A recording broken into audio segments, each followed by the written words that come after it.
Hello, beautiful people. How are all of you doing today? Pope meets JD Vance, dies of cringe. Okay, buddy. That's... Okay, buddy.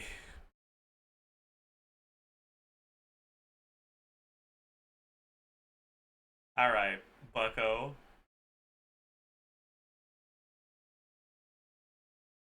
Hello. Shit, the cam is still in the Balatro position. Oh no. Chat! You know how... Wait. We're doomed. You know how when Genshin opens, it makes your mouse go to the center of this of the screen? Well, it's on a different monitor than my OBS, and it made my mouse go there while I was holding my cam to move it. So now my cam is like significantly outside of the. How do I get it back? How do I get it back? It's gone. What the fuck? Oh yeah, you could just Control Z. Okay, right. Thank you. Oh. Okay, that was funny.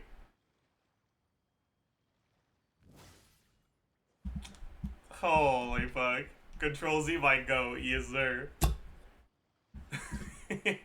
Try Alt F4.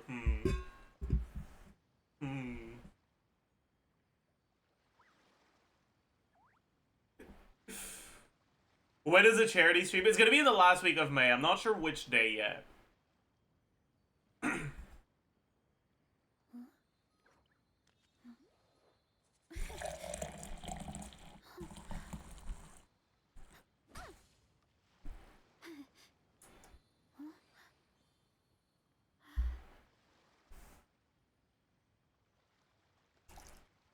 It's a little off topic, but are we planning to vote in the election? Yeah. My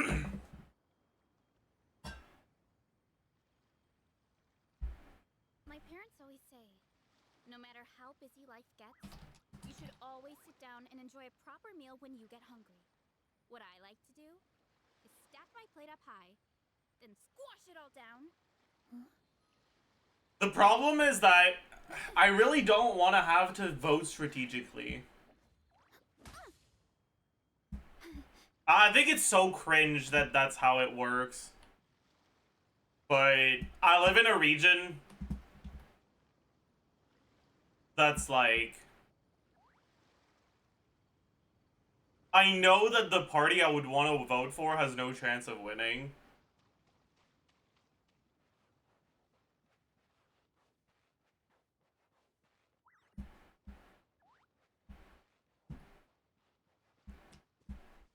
And... Polyev can't win, man. Fuck, dude.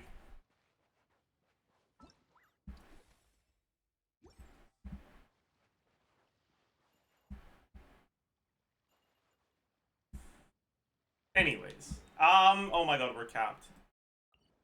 Ah! Eee!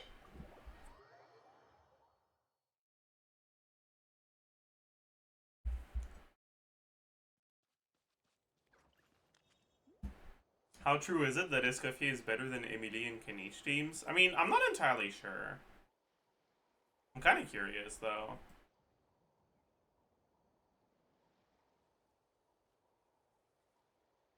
But before I check that, let's just spend our resin once. So we're not overcapped anymore.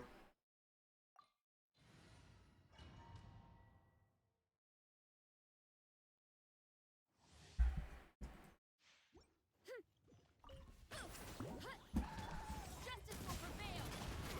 Stronger. Wrath of the sky. Here are we coming. Time to roll.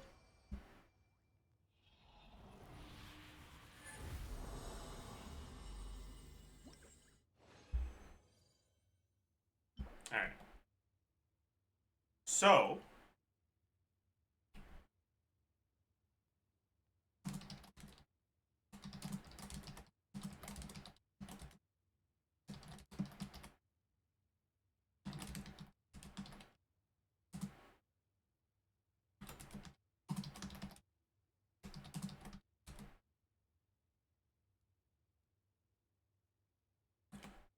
Yo.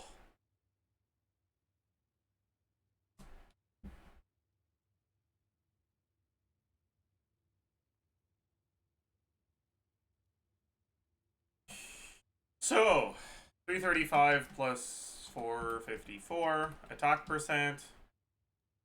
46.6 plus 24 plus 20 plus what team? Ben and Malika melee for now. So Noblesse, Power Resonance.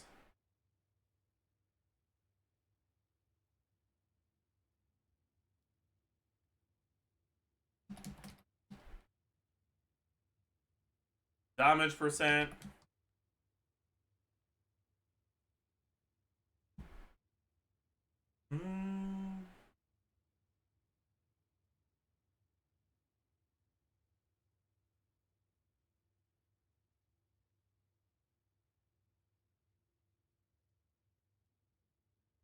Forgot about this passive.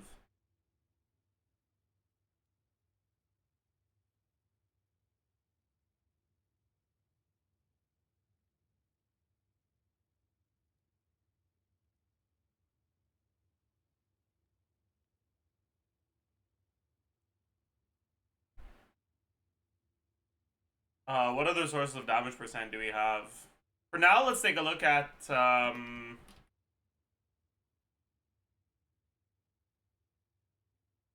Reverie.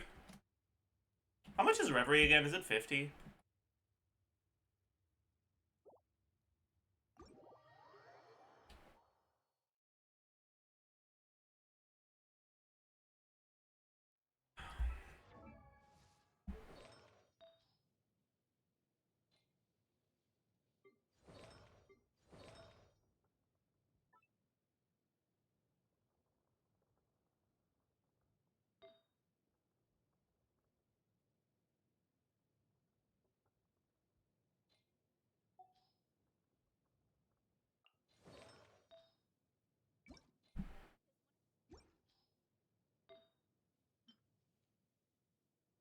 It is 50.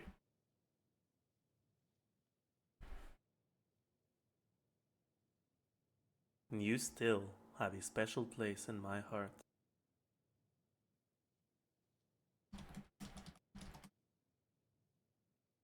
Hi.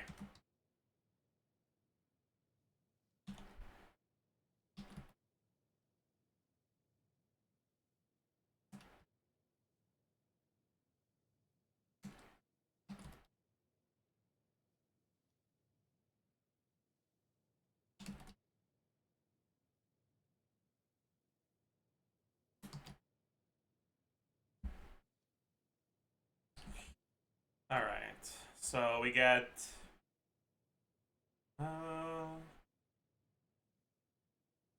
142.8 times 2 times 12 hits over an 18-second rotation.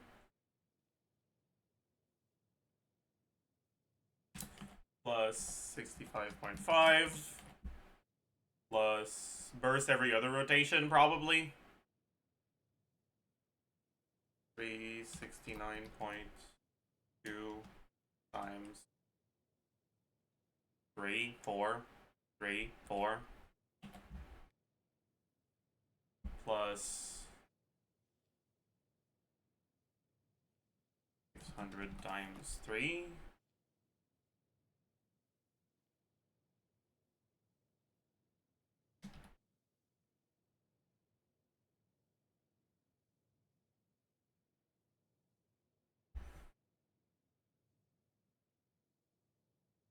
Okay. And then Escoffier. Doesn't make sense even.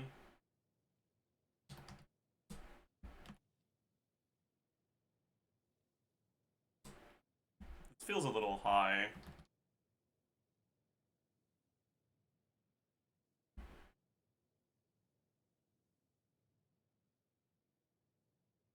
Yeah.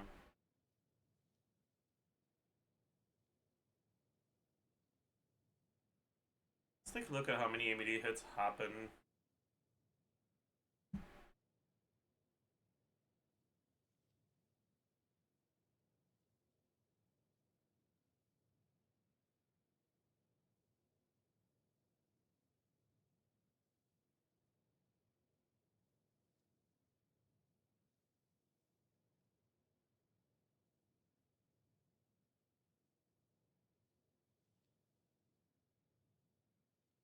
First A1 happens at 11 seconds.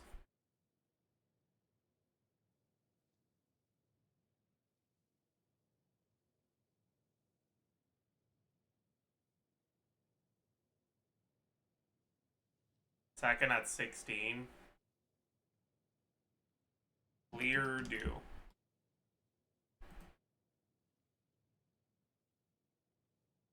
$11, 16, 24, 29, 34.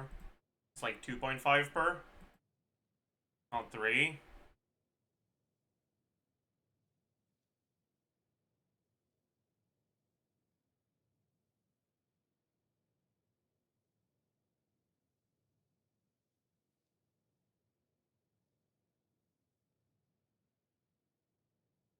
But still, this is still a little higher than it should be. So why?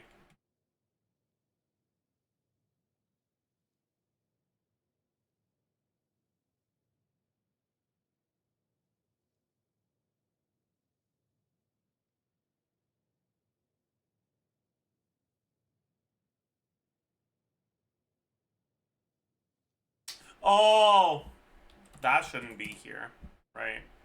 Okay, this makes a lot more sense. All right, cool. And then we have Escoffier. Escoffier is 347. Attack percent will be exactly the same, I think. Is the Burning set better than Golden Troop? If you burst, it probably is. Yeah.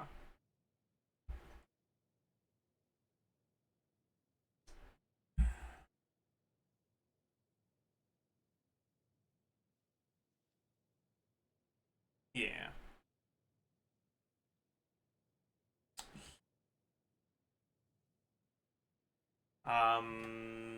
Yeah. Technically, though, I'll need total attack Q. For Emily, it doesn't change, but for Escoffier, it does. We don't have this.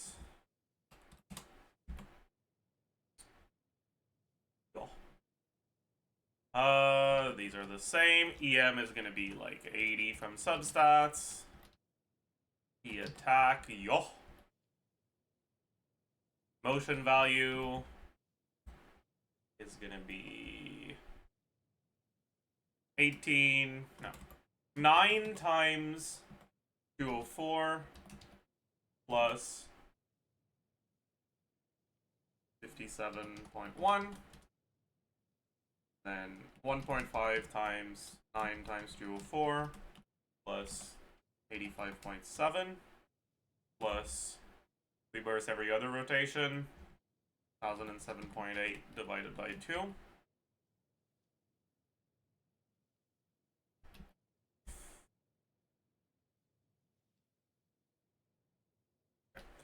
It doesn't seem like Escoffier is better.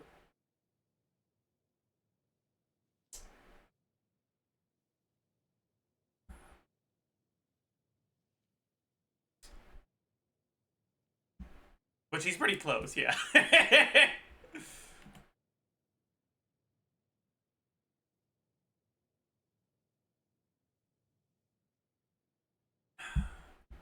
She's pretty damn fucking close, yeah.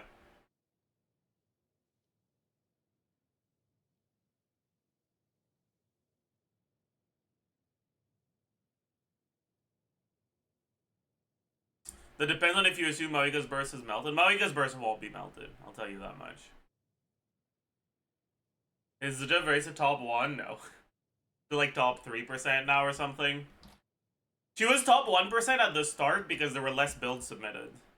She's top 2% right now. The biggest problem with my Versa is that my Sands is pretty bad. It only has 4 rolls.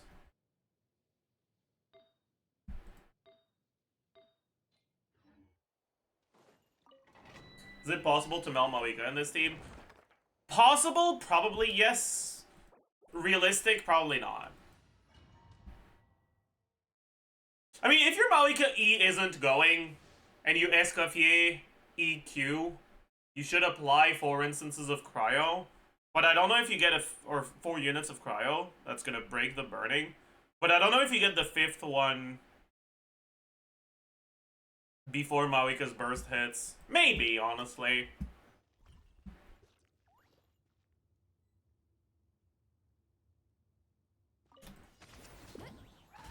Rise with the sun. Drop your weapons. Quick as a flash. Light of the blazing sun. Hero incoming. Yeah! Running late again. It's too close for a burning team where you're using a burning niche character against a freeze niche character. Yeah, I agree. It shouldn't be that close.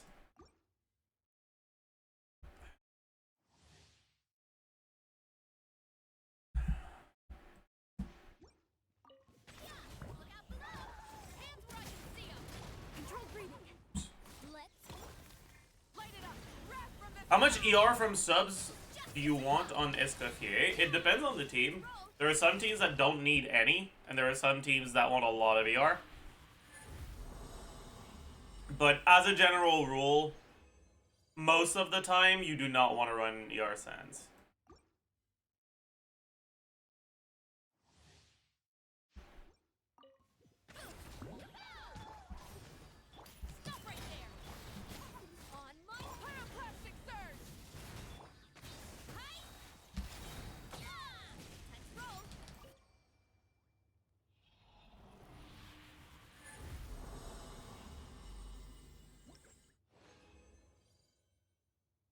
Get a double one. Pog. Double trash. Pog.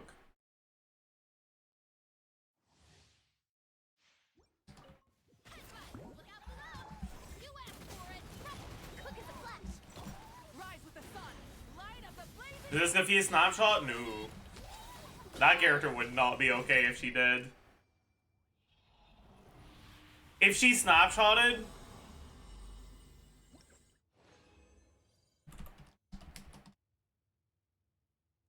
she would be significantly better than Emily in a Canadian team.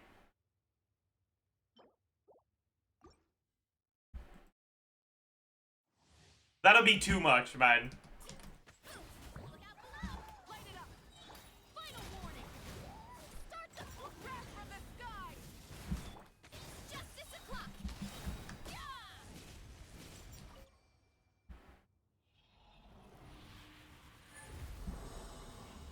How is she good with Ganesh? Because just her outright damage with nothing given to her is pretty decent.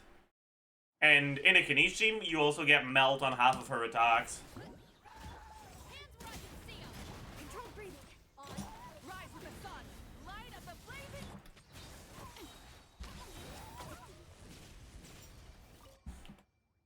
You include SKB's 5% shred? Yeah.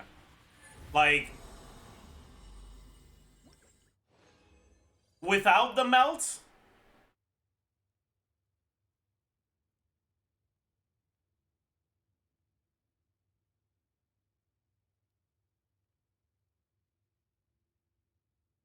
you'd be doing 14k DPS in this team. With the melt, it's 19k.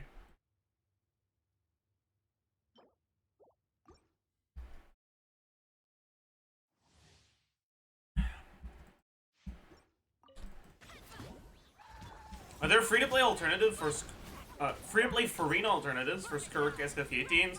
Well, there's alternatives, but they're going to be a lot worse.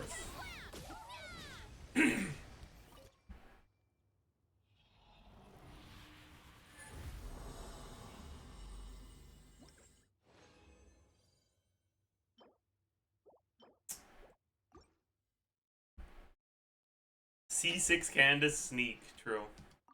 Do you think Skirk will be viable without Escoffier? I mean, we don't have her numbers yet, so we don't know.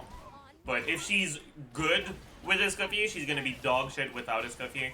If she's broken with Escoffier, she's gonna be fine without Escoffier. If she's significant power creep over Maoika with Escoffier, she's gonna be like pretty decent without Escoffier.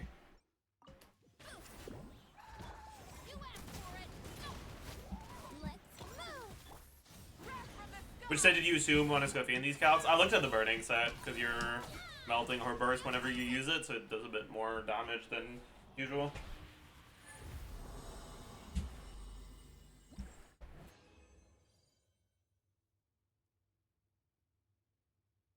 Oh wait, I'm an idiot, aren't I?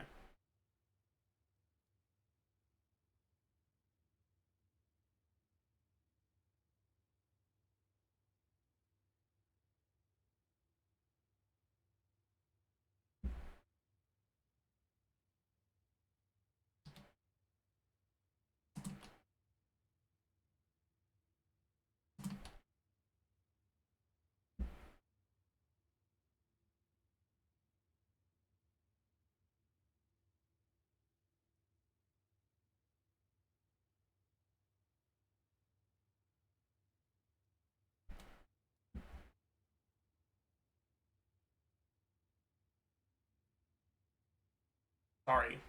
I forgot you get Bennett attack buff on Escoffier's burst.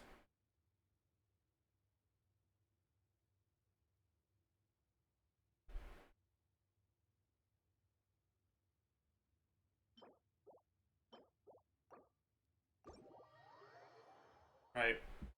Kind of important, huh?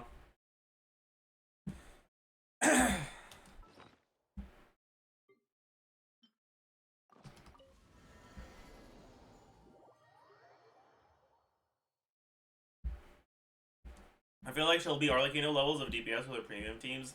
Okay, you need to realize, if she's Arlecchino levels of DPS with her premium teams, she's significantly worse than Ayaka if you, or sorry, significantly worse than Ayato if you don't own Escoffier. Like, that's how much of a gap there, like, bro. I hope you're not right. I really hope you're wrong.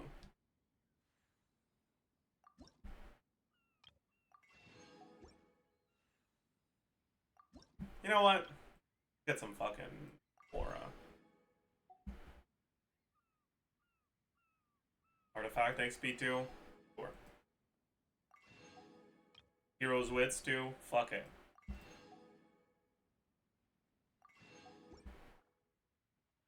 If you ever... Bot? Bot indeed.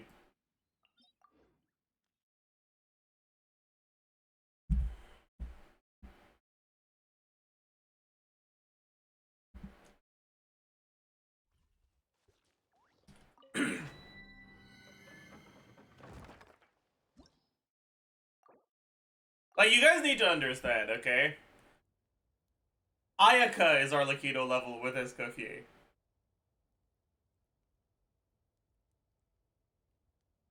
And from what we know, Skirk has a passive that outright significantly nerfs her teams if she's not doing the mono stuff that Escoffier wants.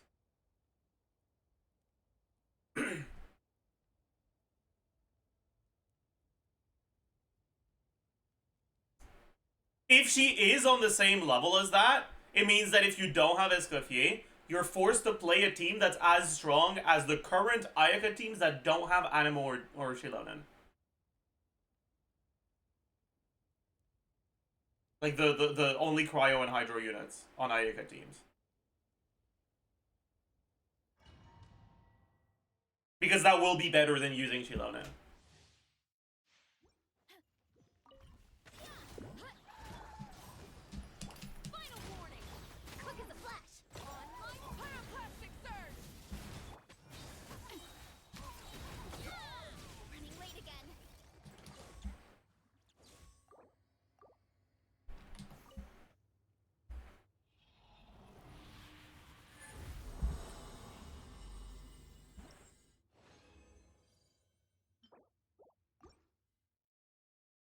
How would I guys give you Team B without Shenhe? It won't be that bad, but Shenhe does help the team. But Shenhe is the least important part of that team.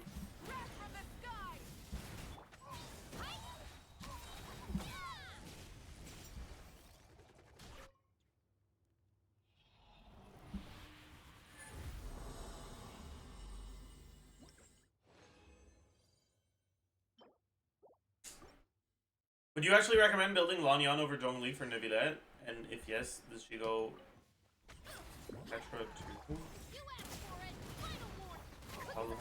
I mean, no, what? You don't play Lanyan and Kazuha in Neuvillette team. Play Lanyan instead of Kazuha. You don't want to have double Animo.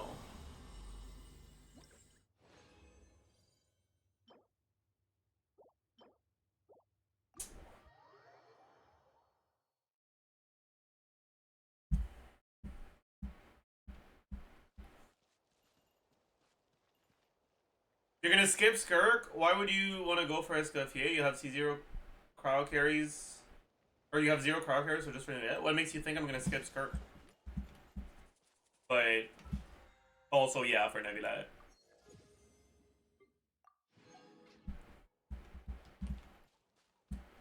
Double Animo for double VV, true. You said that? When? Oh. I'm really planning on skipping Skirk, so if I said that, it must have been a moment of madness. Add Astra Ab.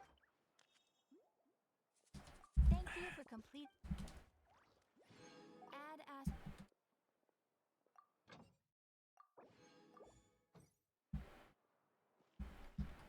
Like, do you think I would have leveled all these Skirk pieces if I was planning on skipping her? Do you think I'd have 2 leveled Cryo Goblets on her set if I was planning on skipping her?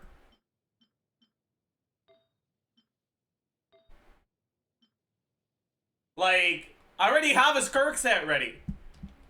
It's not the best yet, because my Feather's a little underwhelming and I don't have a Circlet. But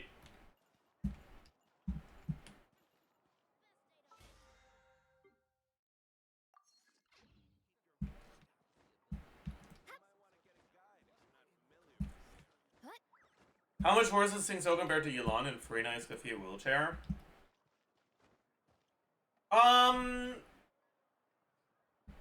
It's a good question. Yulan becomes noticeably better than Singto when you have a lot of things buffing the team. Because Singto is a unit that functions a lot better as a standalone, but synergizes worse with external buffs.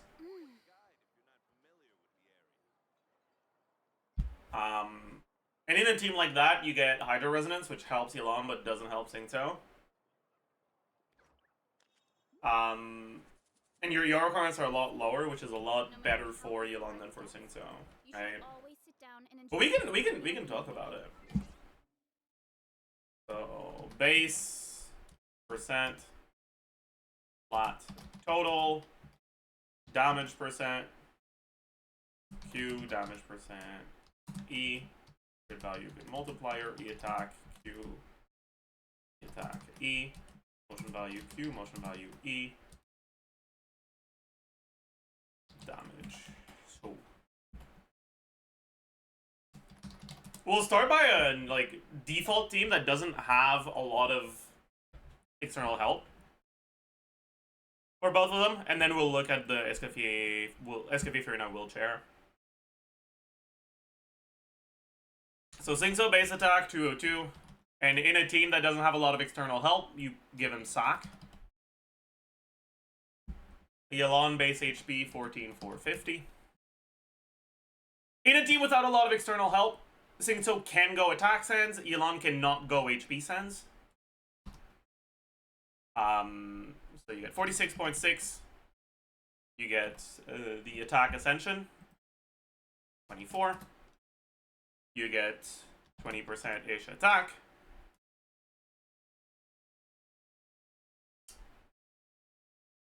You probably get up get a noblesse somewhere, honestly. Most teams that use a standalone Sanctuary Yulon have noblesse on someone. Yeah.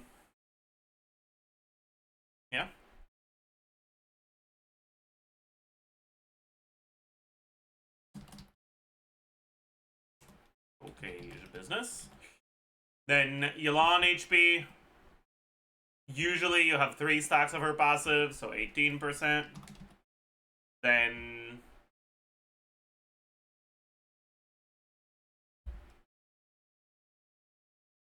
I wonder if you go HP Goblin in these teams. Probably pretty close, but meh. Can't be bothered.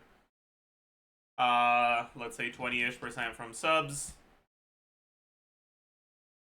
Flat, about 5k. Damage percent Q. So you get about 200 ER. On him. 46.6.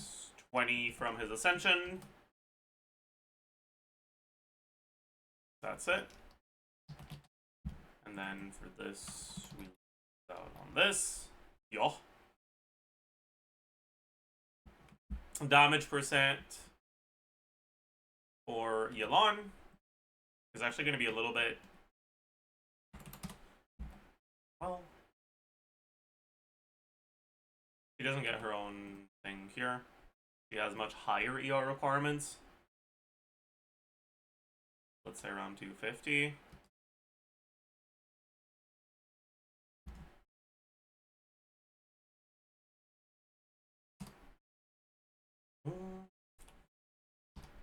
Crit value 60 plus 62.2 plus 20 times 6.6.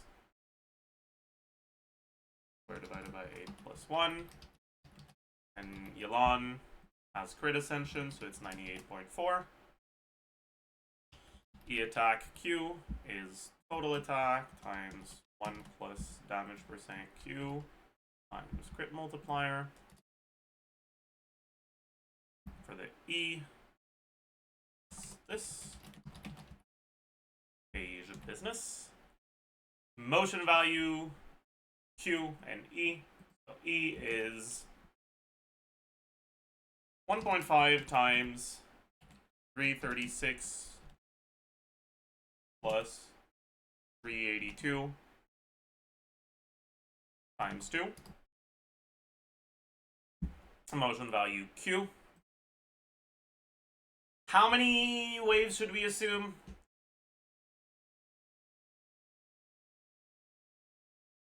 15, I guess.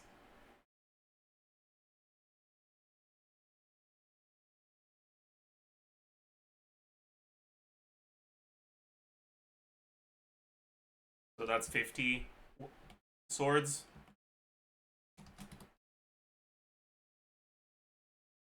$15 for both? That doesn't make any sense. Why times 1.5? Because of C4. If Singso gets 15, Yulon gets 1 or 2 less, so 13 or 14. Singso lasts 3 seconds longer. Remember that.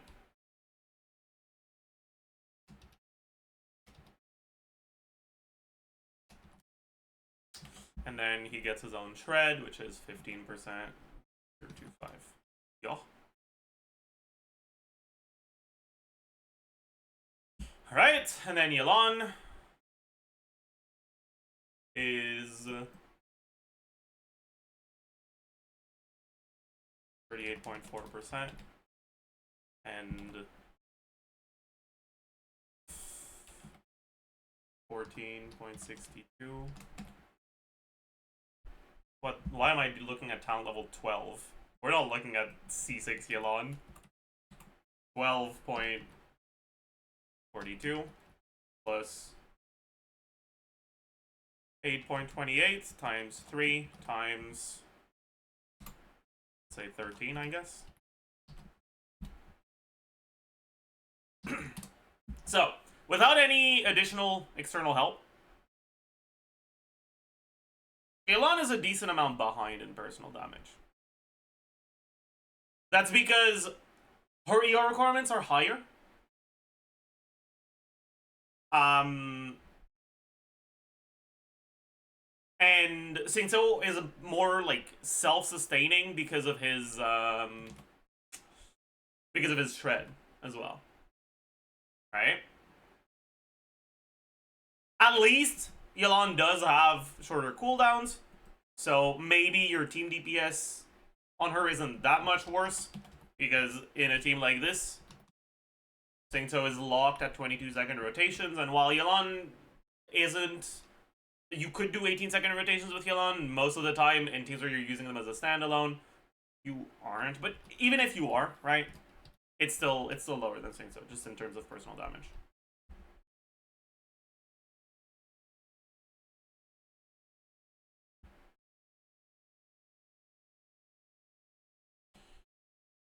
But things change when you have team building blocks that are favorable for both of them, because Yelan has better synergy with those things. So in Yelan's case, also, this is 95-27. Okay, it wasn't better. Cool. Well, I wanted to check. Alright. Let's look at Yelan with, like, in Niskafi wheelchair, right? Yelan and Singso, actually. So in Singso's case, he doesn't need sack anymore. But sack actually does increase his damage a nice amount. So you do lose a second E because of it. And in exchange, you get better stats. You would probably have him on... I guess you could do Wolf's Fang, sure.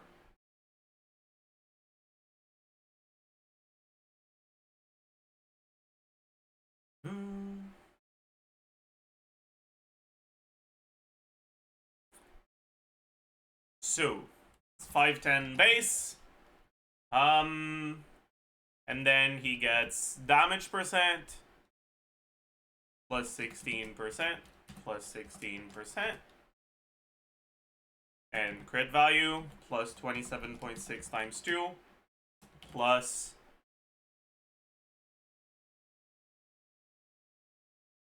8% times 2.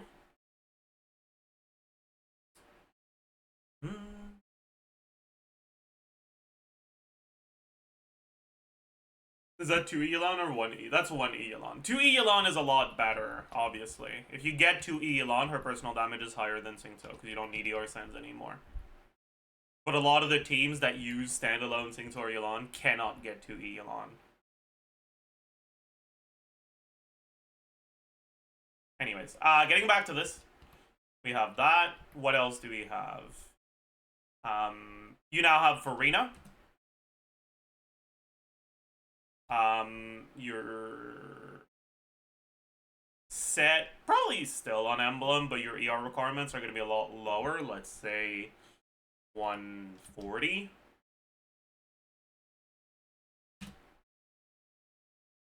Shouldn't you be able to get 2 Yelanis with Farina 20-second rotations? Yes, which is why now that we're looking at Farina teams, we'll change that. But it doesn't change the non-Farina teams that we were looking at before. Anyways. Okay, business.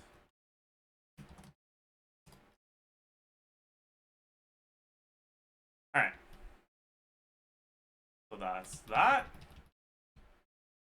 And then Yelan. We can now go Slingshot. We can now go HP Sense. We get one less stack of the passive, unfortunately, so it's 12 instead of 18. But still, that's fine.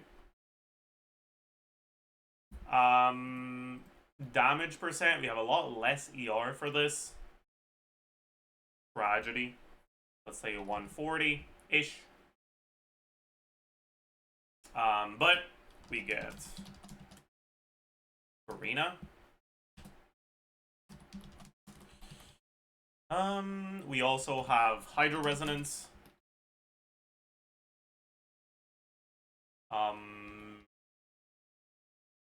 We get Slingshot. Crit value.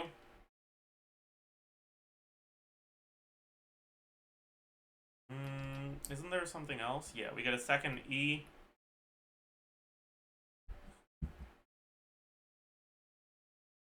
We get one more wave because of that second E.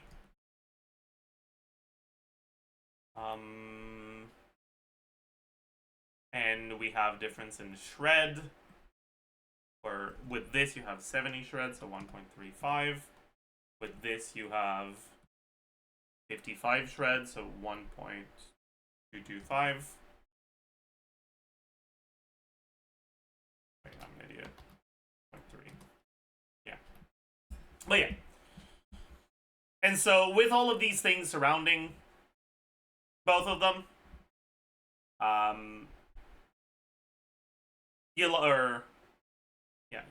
Yelan's personal damage is a decent amount higher than Singso, and she allows you to have shorter rotations. Although technically it's not 18, it's still going to be 20, and this won't be 22; it'll be 21. But still, and Yelan is better, and that's before looking at the damage percent buff she's going to give to your on-fielder.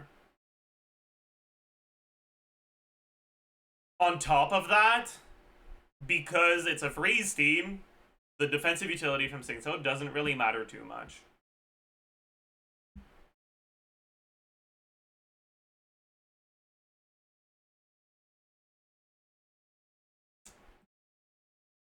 Will Singso still be usable? Yeah, actually. He's still going to be pretty decent. But it will be worse.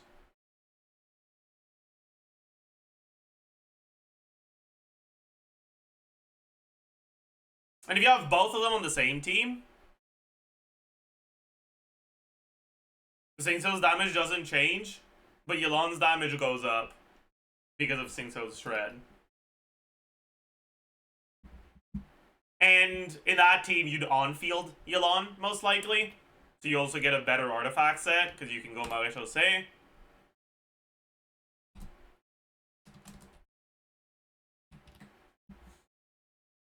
And it starts being a decent amount ahead. Yo. What I like to do is stack my plate up high, then squash it all down. Take a deep breath, and wolf it down in one go. That way, I get to eat my fill without wasting too much time. If the enemy has 70% Hydro Shred, is Singso better? No. Because you already get 55 from Escoffier. If Maléchaussée removes Slingshot, I mean, yeah, but you just go Recurve Bow, which is almost as good as Slingshot, so I can't be bothered calcing that.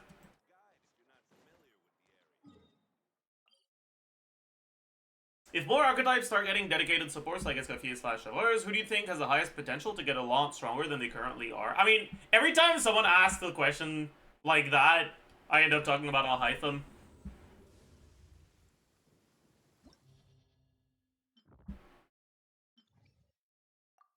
Like, it's crazy how little support spread has gotten. But also, they could outright just release a character that works for spread that's a carry that's a lot better than Alhaitham. I wouldn't be surprised if they did, honestly. Although I hope they don't, right? Additive reactions, so aggravate and quick and spread, right? The reactions that you get from Quicken are really cool conceptually because they change the basic system that enables reactions in this game, and they make it so that you stop caring about the aura as much. Basically, it allows for you to have a trigger that doesn't remove the aura, which means that you don't need to have a dedicated aura and a dedicated trigger, right? If you look at a vape team, for example, you have Molani Xiangling, for example. Xiangling doesn't vape. Molani does. If you look at Child Xiangling, sure, Child vapes his burst initial hit, but that's it. Outside of that, Xiangling vapes, not Child. If you look at a Meld Arlecchino, Arlecchino melts, not Citlali.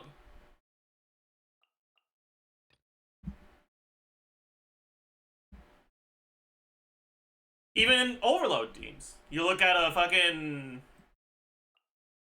Overload team like this one, channeling Overloads, not really official or Raiden. Getting more Electro application on Raiden doesn't increase the amount of reactions you get on your team. In Aggravate and Spread, every character that's applying Dendro and Electro is triggering Spread or Aggravate. And if any character gets one more application, that's one more reaction every time. Which inherently means that the concept of the reaction for the quicken reactions lends itself better to teams where the damage is coming from multiple different sources. It makes more sense for there to be teams with split damage on quicken than other reactions.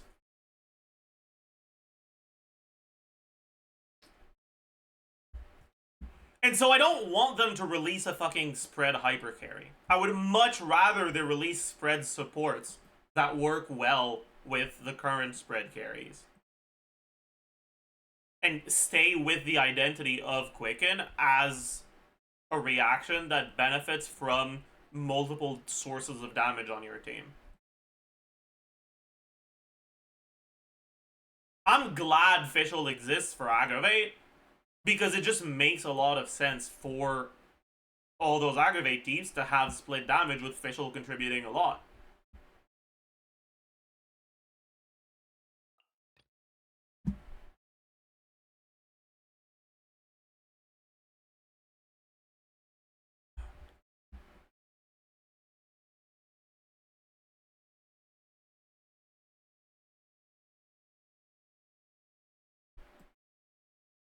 Thoughts on Escoffier for Hyper Fridge? Is she the new best cryo for that? Maybe. Probably. But it is what it is. How much worse will Skirk team be if we replace Farina with Yelan? The rest of the team is Escoffier Shenhe? Probably a decent amount worse. Like, if you're just looking at Skirk stuff, the only thing that's going to change is your damage percent. By default, right,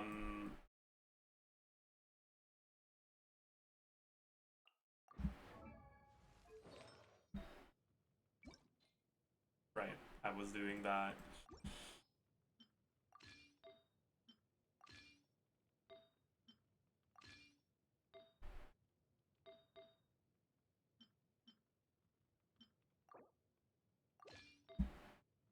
Right, by default, Skirk gets 70 damage percent from her set, or 75 damage percent from her set. Assuming she gets a goblet.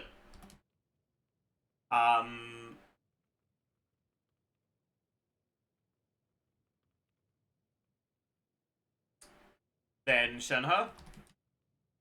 That means that without the damage percent from your Hydro unit, you're sitting at 151.6 damage percent. Which means that with Farina, you're at 214-ish.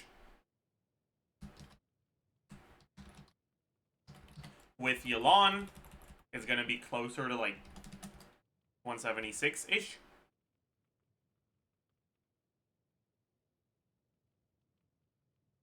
Damage percent Skirk.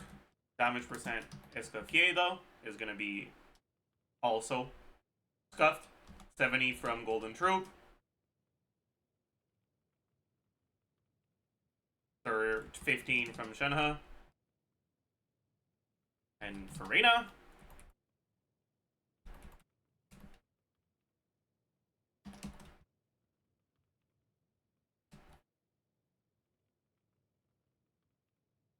I hate that it does that, man.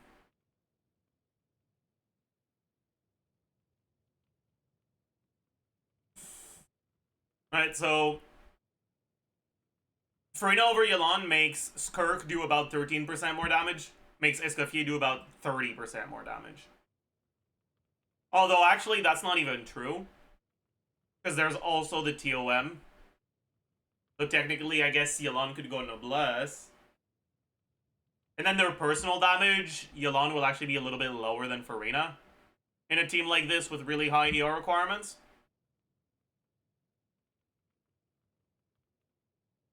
So I would expect the team with Yelan to be like somewhere between 15 and 20% behind.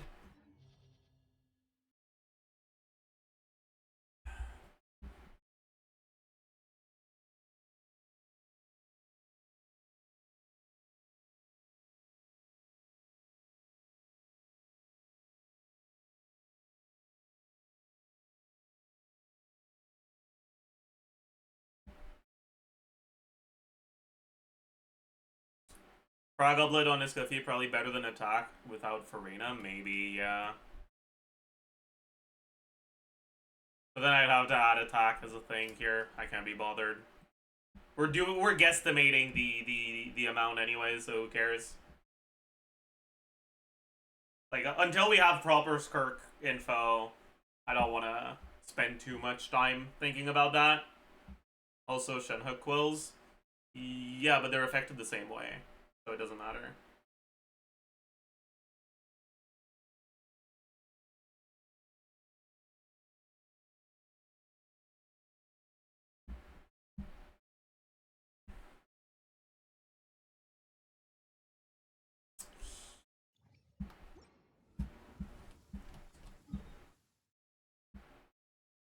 No, but oh, that's true. Yeah.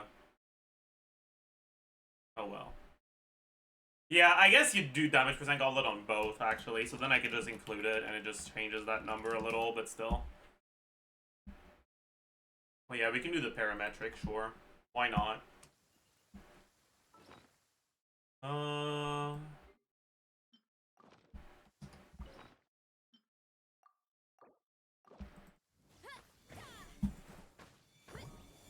Didn't.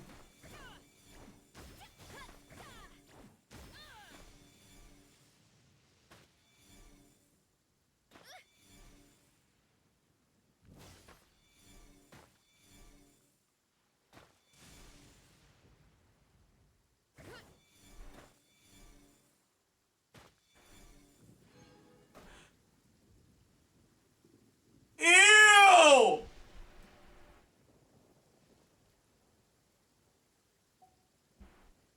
Oh, that's disgusting. What the fuck?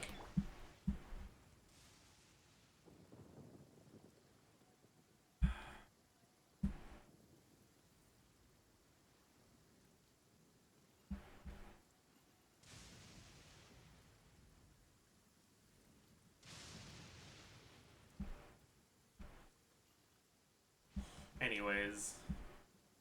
Will you do an IFA pre-release? Should I?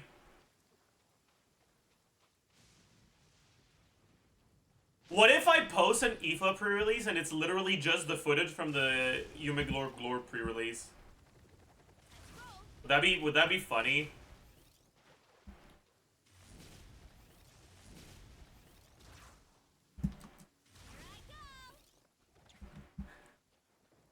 April 1st is over? True.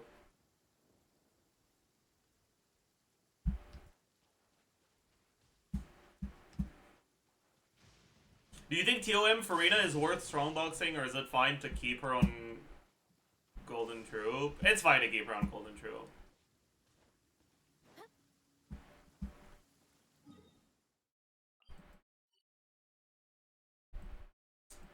Did you know the materials you put in the Transformer affect the outcome of the rewards? Yeah, but because it doesn't guarantee things, and because I never do the fucking Transformer, I can't be bothered looking it up every time. So nice and warm. Nothing like the warm sun on a full stomach to make me feel... I was wondering the same, my TOM pieces suck. Lol W. How good are my TOM pieces for Farina? I don't actually know. I don't think they're very good.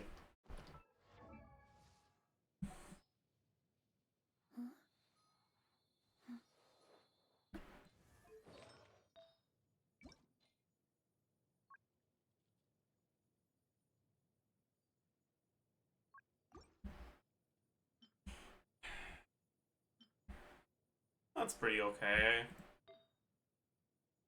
That's pretty okay.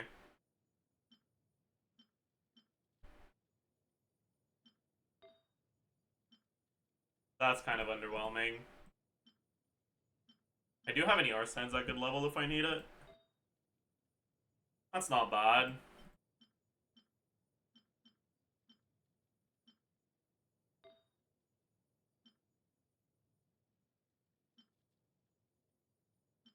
That's kind of underwhelming. That's okay, I guess.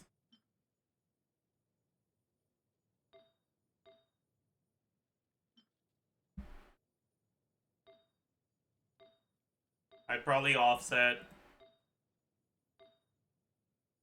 the circlet. Because I don't think I have a great HP send anyways. Actually, no, that's not true. I have some pretty good ones.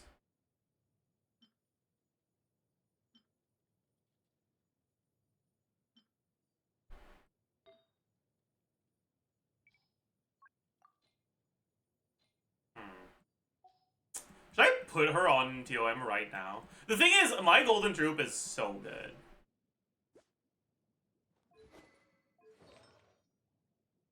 I've been comfy on my 220 ER HP sends for Reyna for so long. With this, that I don't want to change it. But maybe it's time.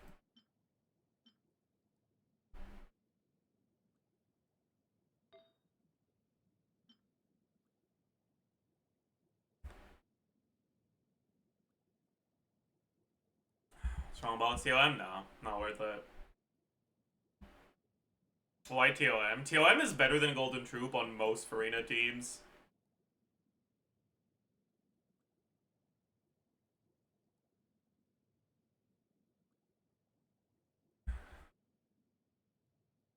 I'm actually kind of curious, how high is my Farina on Akasha?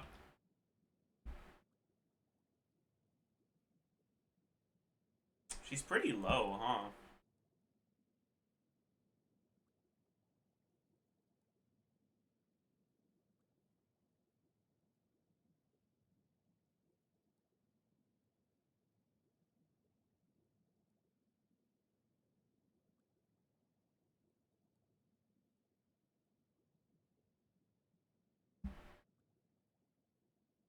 Do they not have Fav leaderboards?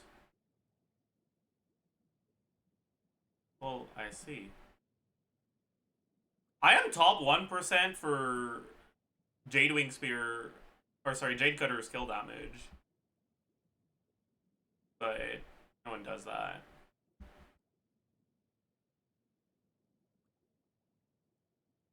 Yeah, it's because I have a lot of rolls on ER. It's not, and like, I could also use the ER Sands one. The nice, chill little 260 ER. And that's not my highest ER build, actually. Because this is low ER. I can use this one instead. Yeah, 273 ER. And that's still relatively low ER on the circlet. I can use this one if I really want to min-max the ER and go offset on another piece. But I don't think that's good. But like, I have a 273 ER build with 64 175 crit ratio.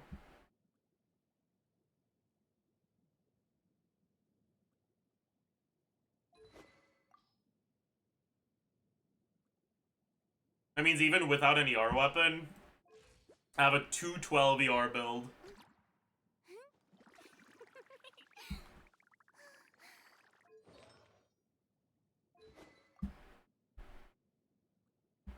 Very funny.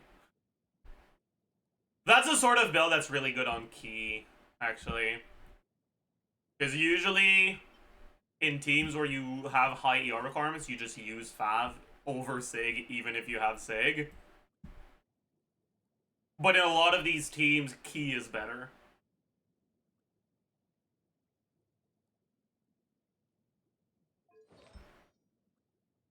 But I don't have key, so... Yo. Anyways. Let's go back to our normal build. A little 220 ER.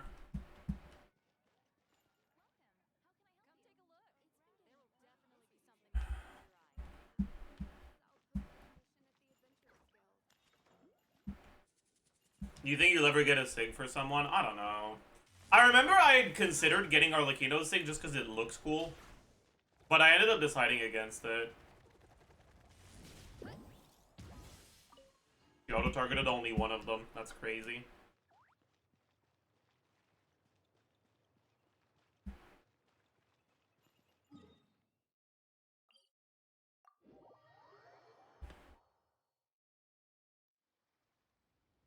What are the whole banners just fav? Honestly, I don't think it matters. I've gotten used to just changing my fav around all the time.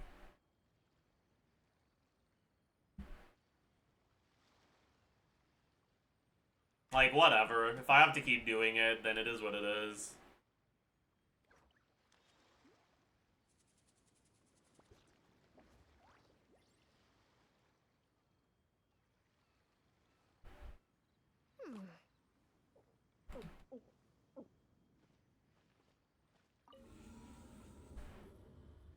A viewer base today? I don't think so.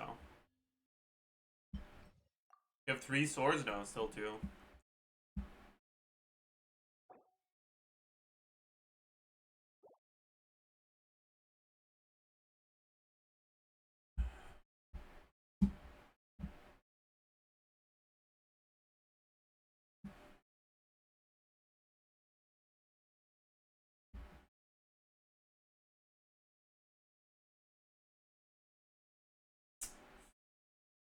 Oh.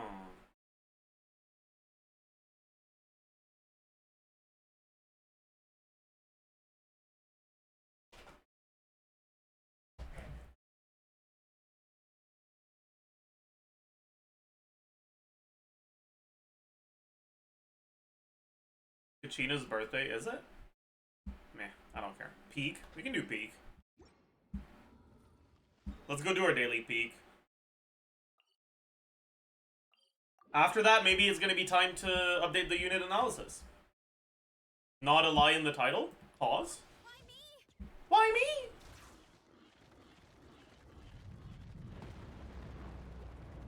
Be careful! Watch out for low-flying rebels!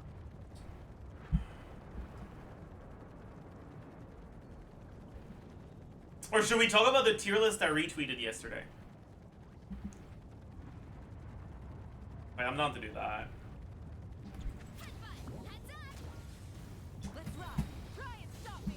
Final warning! Control breathing! Pyroclastic surge! Fire! Yeah! Oof! Hi! Yeah! It's justice o'clock! Yeah! Headbutt!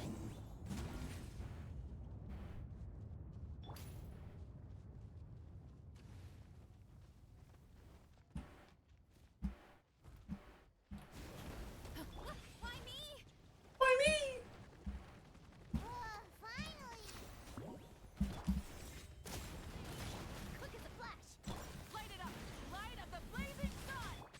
Whose tier list was it? It was just a random Twitter user. Headbutt!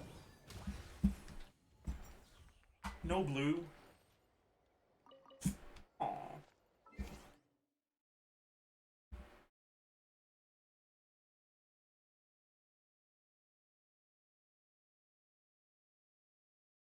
Actually, not the worst tier list I've seen. Yeah, like, that's what I said, right? I said, I think this is the first time I didn't get pissed off at a Twitter tier list. Someone who's treated Genshin DPS as if they were on Pridwin. And honestly, putting aside whether I think this tier list is accurate or not, this very much is what it would look like if it was on Pridwin. Like, 100% they are right about that.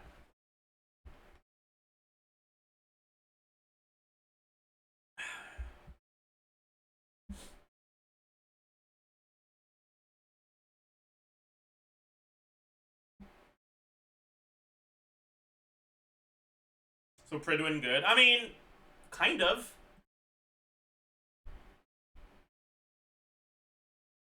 It's pretty much impossible to have a fucking tier list resource that is going to be entirely accurate.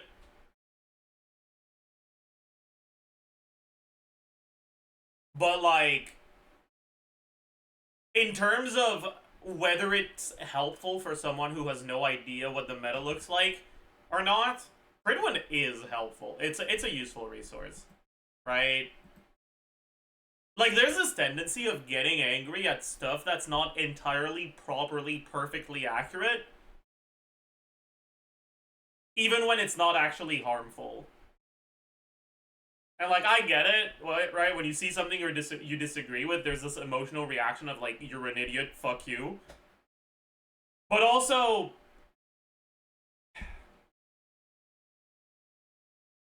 yeah.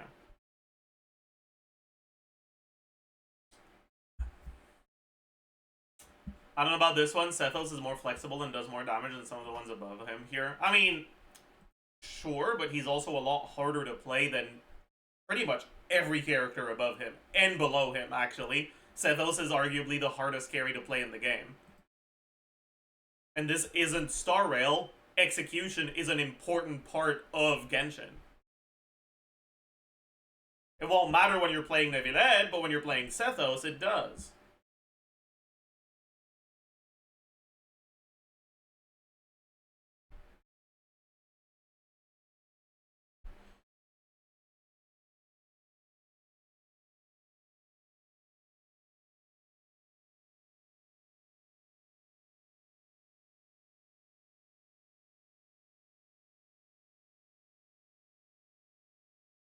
Is RR cancel on Sethos worse than a walk? Yes. A walk cancel is faster on Sethos. Because there's basically no end lag to his N2. RR cancel is good because it cancels end lag.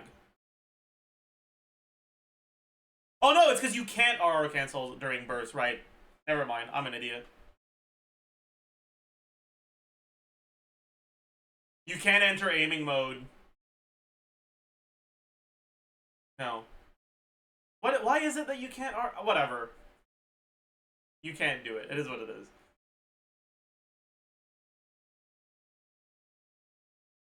The Luke is so low considering he's good in plunge teams. I mean, what about Fremine? C6 Fremine is like 1% behind the Luke in the Pyro Plunge team with Sitlali.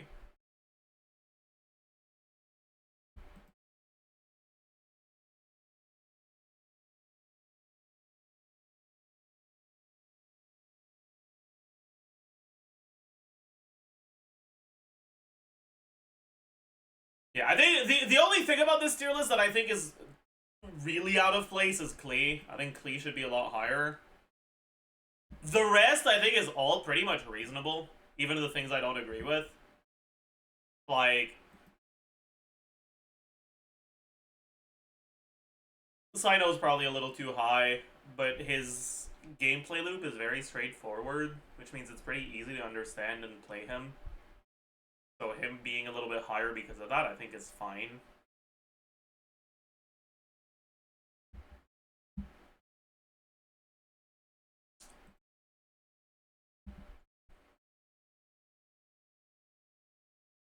Milani being that high is a sneak. I would probably put her lower, but I also think Milani is a sort of character that Pridwin would rank high. So I think it's fine.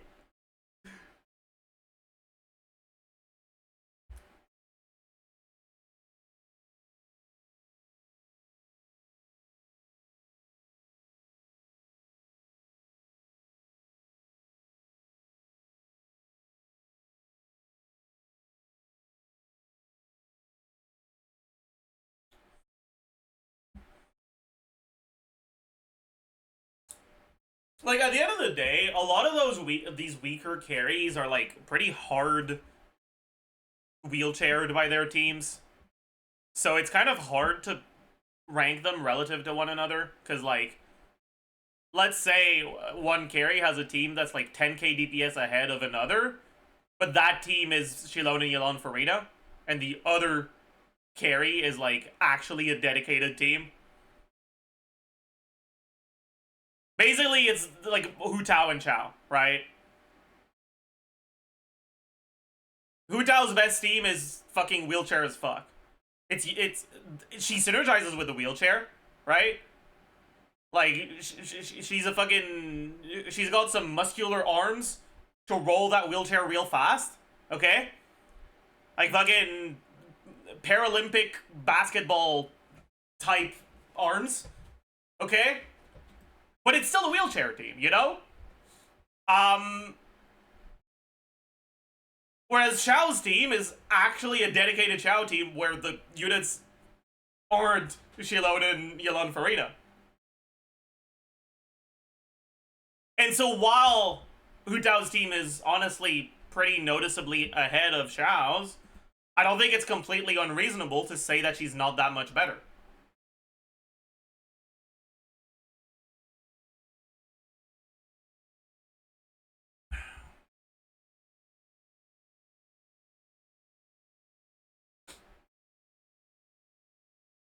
One of the units is Farina, though. Yeah, but like...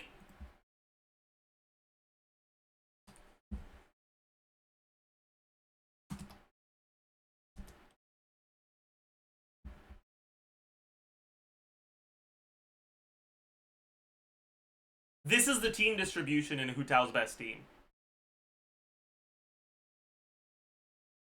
This is the damage distribution.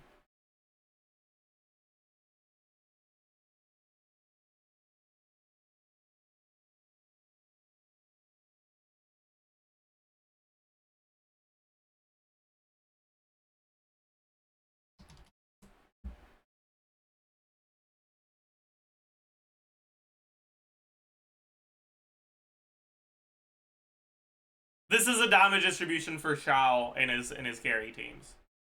Like, yes, they are both using Farina, but they're using her in a different way. Right? Hu Tao uses Farina because Farina buffs Yelan and has a lot of personal damage. Xiao uses Farina pretty much just for the buff to Xiao. Like, it's not wheelchair at all. It's actually... She's there because she's a character that provides a large damage buff. Not because she's buffing your supports and has personal damage of her own, you know?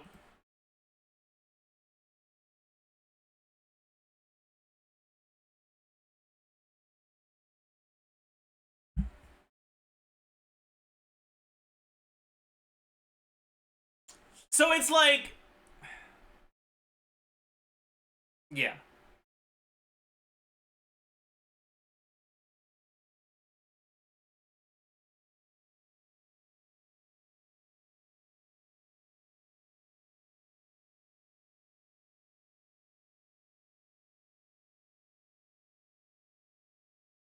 And Liz too high. Honestly, that's fair. But, yeah.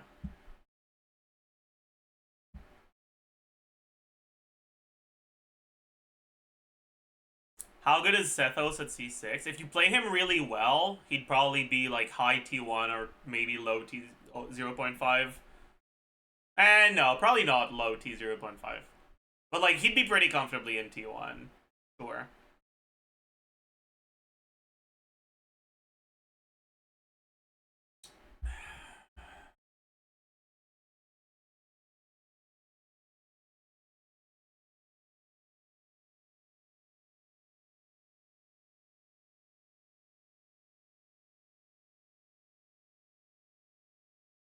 How much team damage contribution percentage does the carry need to have for it not to be considered a wheelchair? I don't think there's a single carry that you can play with Shilon and Yelan Farina that I would not consider it a wheelchair team.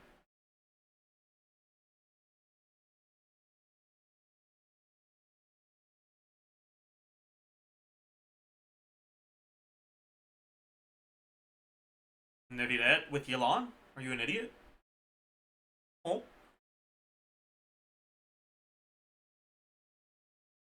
Oh. Maoika, but why the fuck would you play that?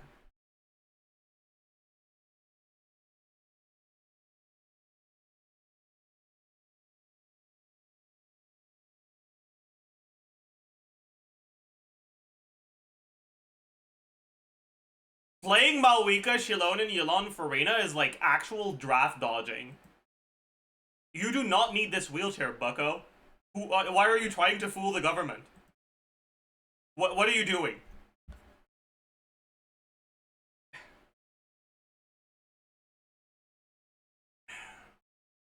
Like, man.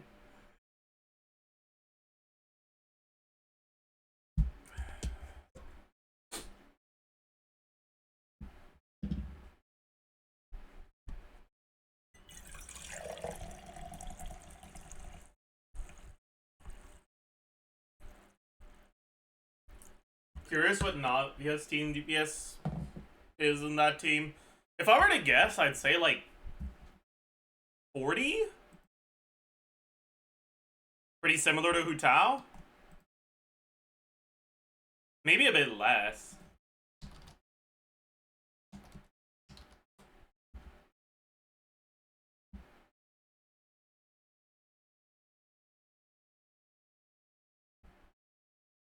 Uh, 43. Okay.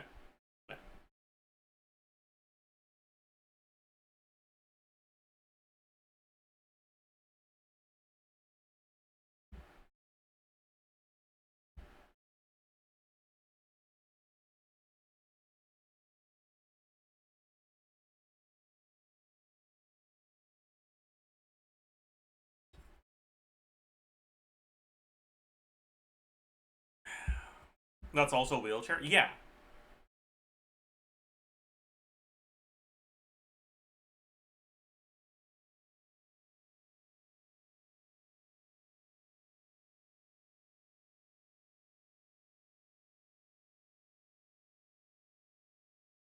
At what point are they not being wheelchaired?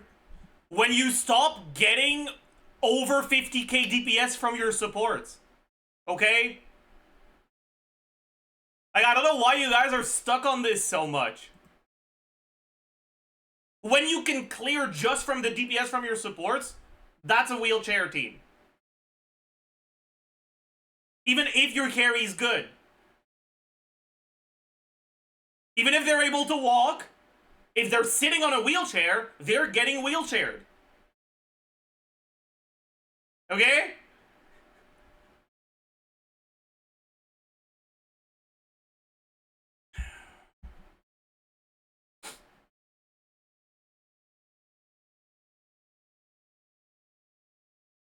So every single team with Escafie Farina is wheelchair? Pretty much, yeah.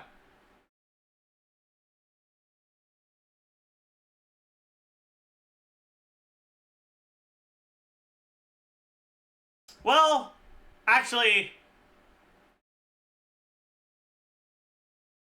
if you don't have Yelan, the team DPS from just Escafie plus Farina, if you're also not using Shenhe, is not actually enough to clear your stuff. So it probably wouldn't be wheelchair at that point. But oh well.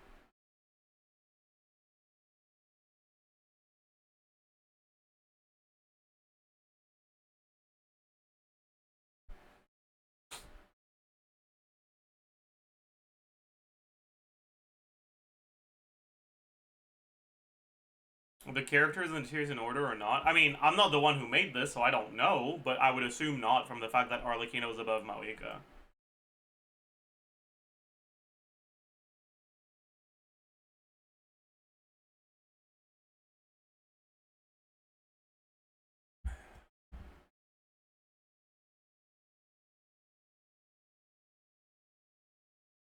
Would you call Nilo the DPS of Nilo teams or Kokomi? I don't think it really matters. But I think when you're ranking carries relative to one another's, you should be using Nilo as a placeholder for Nilo Bloom teams. Because Kokomi is usable in other teams too. So it wouldn't really tell you which teams you're talking about when you're using Kokomi, but everyone knows what you mean when you're using Nilo.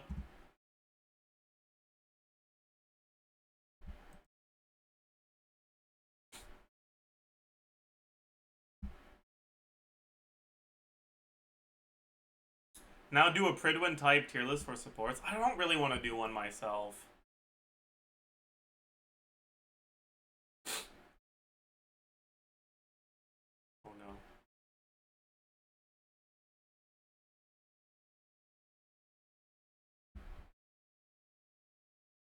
Read the comments? I don't want to.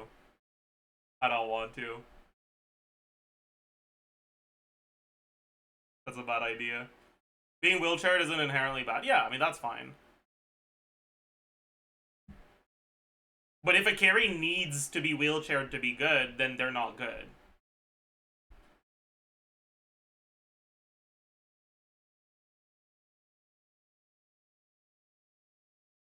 Like, Hu Tao is still a fairly strong carry despite her best team being a wheelchair team, because if you don't have the units for the wheelchair teams, she still has other options.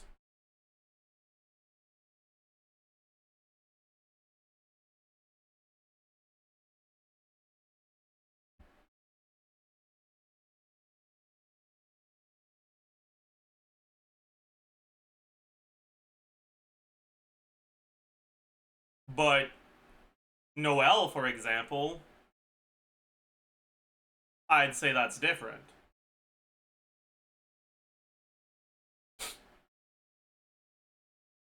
Al-Haytham has a wheelchair team. I mean, I think it's fair to say that Al-Haytham's Hyperbloom teams are kind of wheelchair.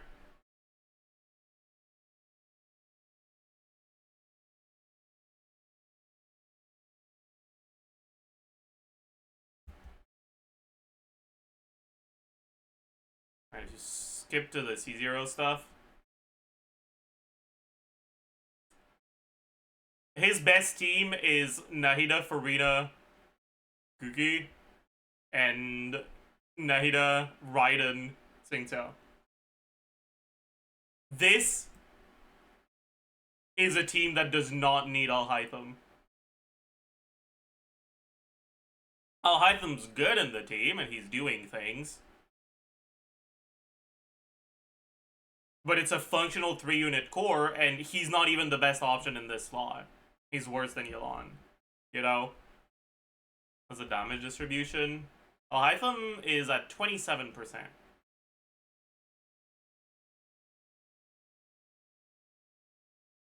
In the Farina version, he'll be higher, because there's less Hyperblooms.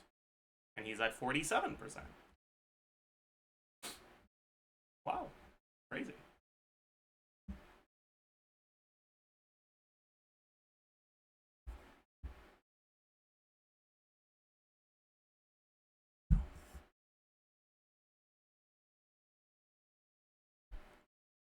Is the best Nilo build in 2025 crit TOM to drive Yelan?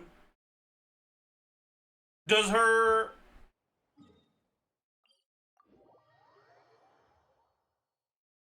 Do her normal attacks inside skill count as normal attack triggers? I forgot. It's been so long since I looked at on-field Nilo.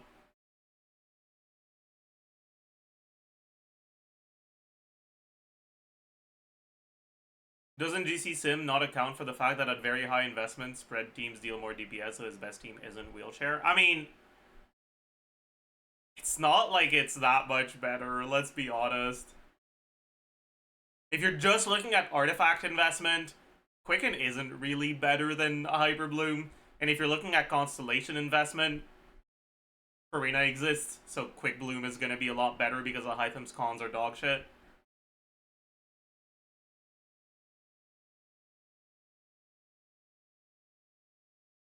So, yeah.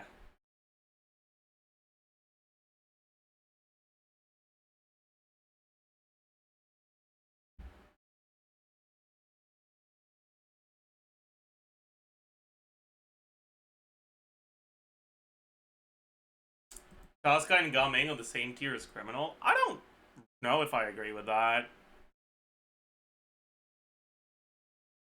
Like... Because honestly, I don't even know what you mean by that. I don't know if you're saying Chaska should be a lot higher or Gaming should be a lot higher.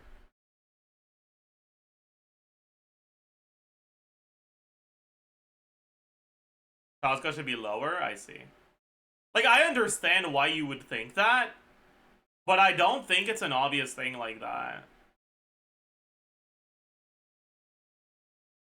Gaming is a character that isn't that difficult to play, but where if things go wrong, you get punished heavily.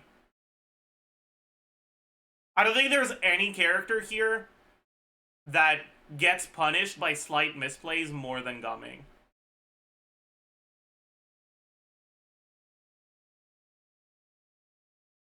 Molani?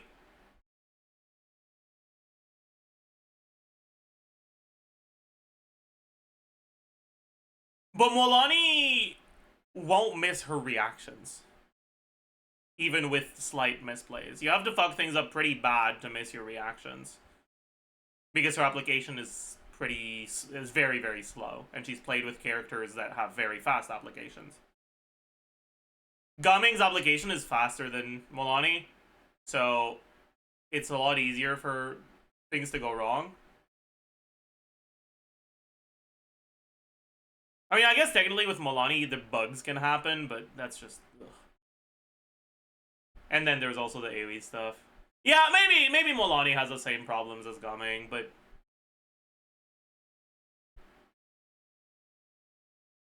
The punish cheerleaders are like Gumming, Molani, Sethos. Sethos and, like, Gumming and Molani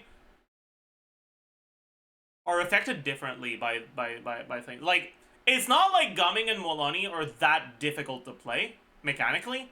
It's just that if something goes wrong with them, you get punished very heavily. With Sethos, you don't actually get punished that heavily when things go wrong, but there's a lot of minor things you can do that make him better, and they're difficult to do. If you're an average Gumming or Molani player, you don't really clear slower, you just take 1 or 2 more resets to clear. If you're an average Sethos player, you'll clear 20 seconds slower than the best Sethos. On the same build, on the same account.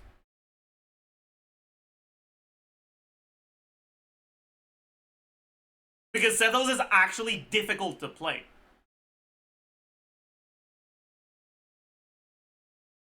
If you play 80% of Perfect on Molani, you clear in the same amount of time, but with 1 or 2 more resets. If you play 80% of Perfect on Sethos, you do 80% of his DPS. So you clear 20% slower. Right? They're affected by not playing them optimally very differently.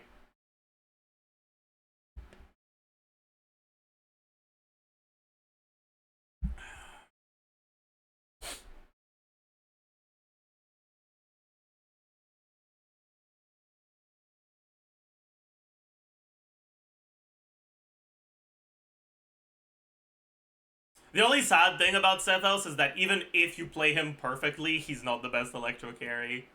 07. Sorry, Sethos. Veresa left you in the dust. Like,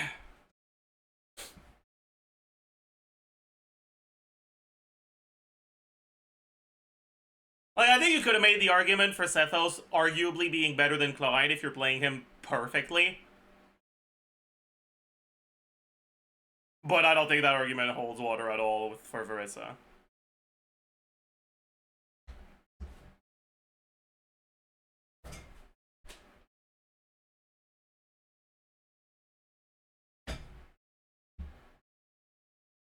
How big is the difference between Bond of Lysette and Glad on N-Tussie or Lakino? It's big.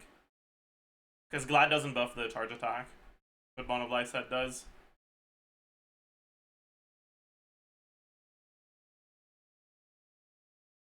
Can anyone explain why Veresa is high? Veresa's pretty good. Like, I think if you want to properly, and accurately convey character strength, Nivedette and Maoika should not be on the same tier as Arlecchino and Veresa. But I think I said that in my retweet yesterday.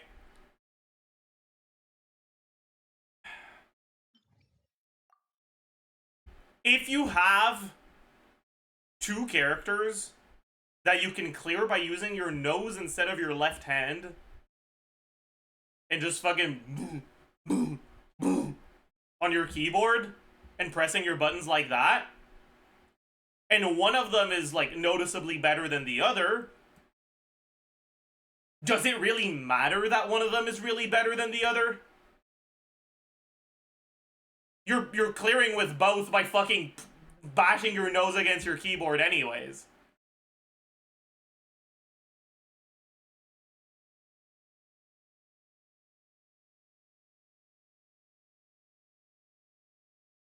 So, like,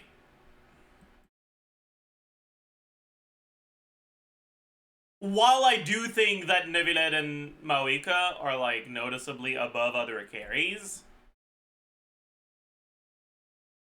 I don't really get pissed off seeing someone put Veresa and Arlecchino in the same tier for the purposes of something like this.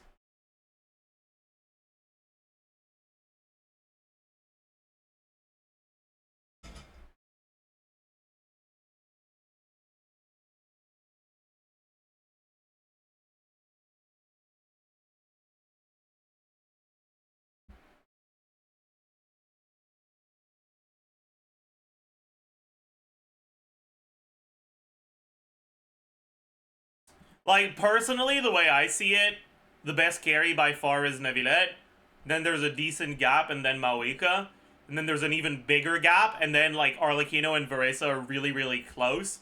And then there's another pretty fucking big-ass canyon, and then it's the other carries.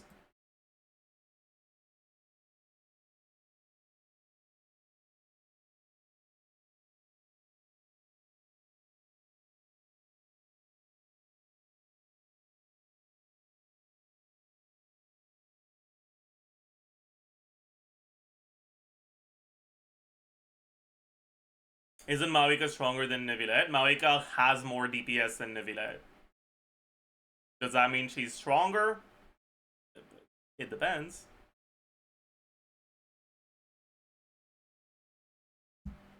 I think it's reasonable to believe so, but I don't.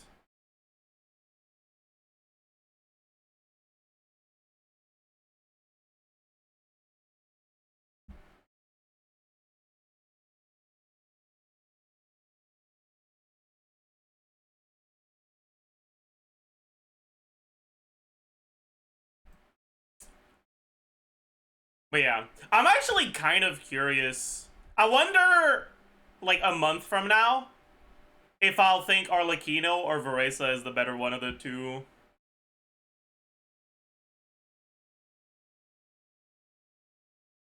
Because I feel like at their best, Veresa is better, but Veresa is a lot more reliant on 4-star constellations.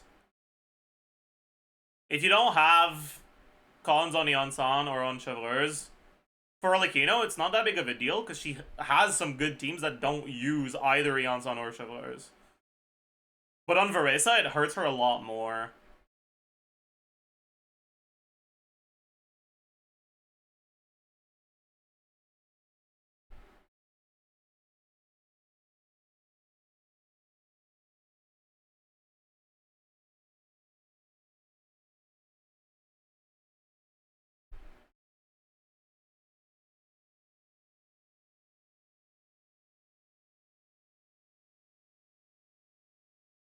But oh well. I do think there's a fair argument to be made for either of them as the third best carry.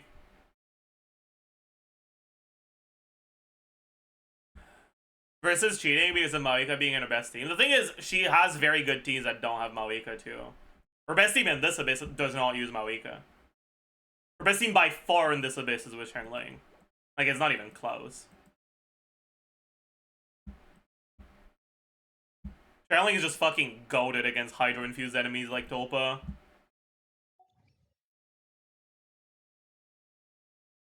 I think in general people underestimate Xiangling too. I think there's a lot of people that don't realize you get more Xiangling Pyronado hits because of Veresa's movement.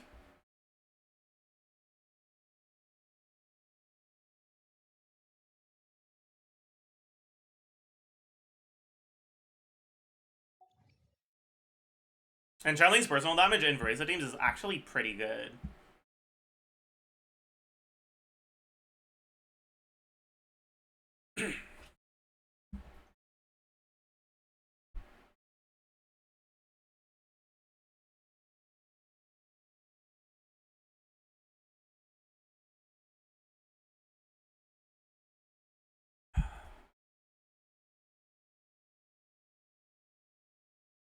Is it just me, or are Verisa teams easier to play than Arlecchino teams?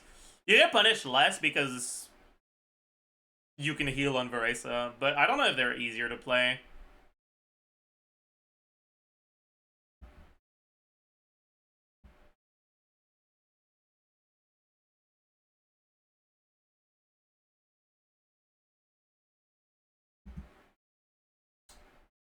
Would Channeling still be one of the best 4-stars if she had standard ICD? No. Channeling would take a massive hit. It wouldn't just be her damage, it would also be her application as a support for, like, Milani and shit like that.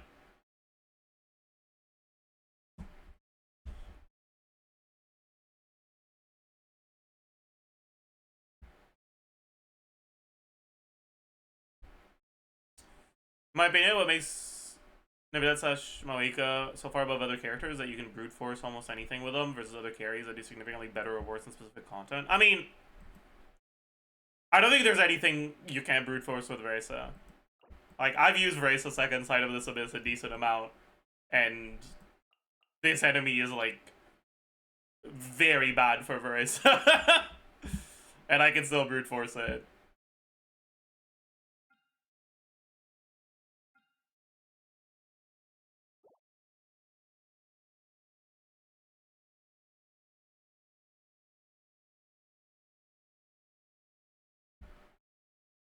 I think both Verisa and Arlecchino are also very good at brute forcing the content that counters them.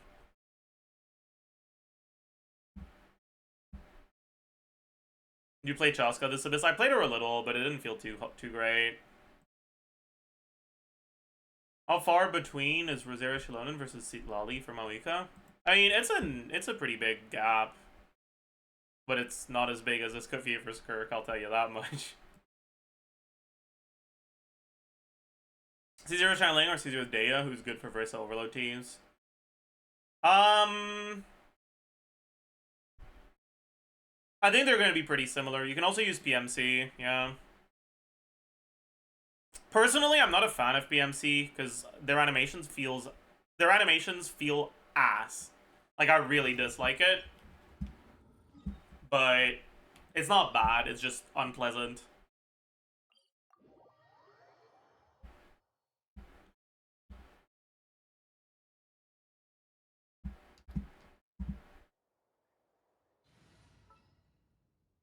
This world is full.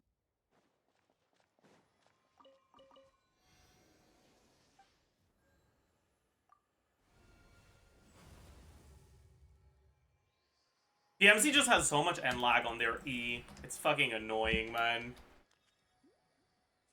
It almost feels as bad as Cole. It's not quite that bad, but like, yeah. Woohoo! Fucking Mario-ass character. Sorry.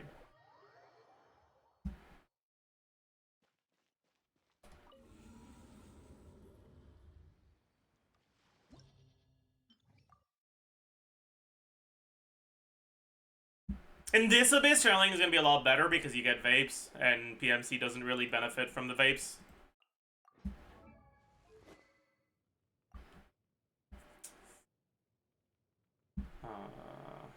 I'm too give them a real set cover.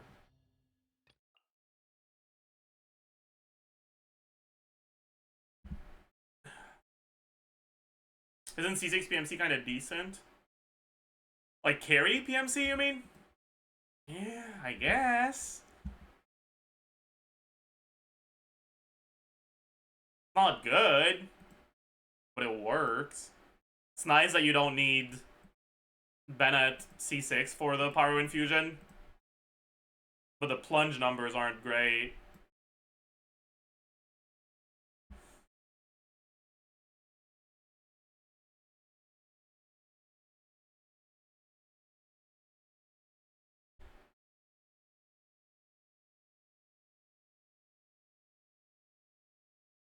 And you can't use skill because it yoinks your reactions. You can't enter Night Soul. You can't use Obsidian Codex.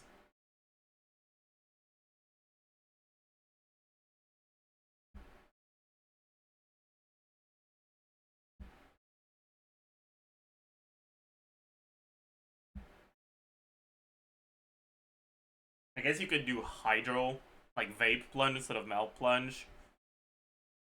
But ugh.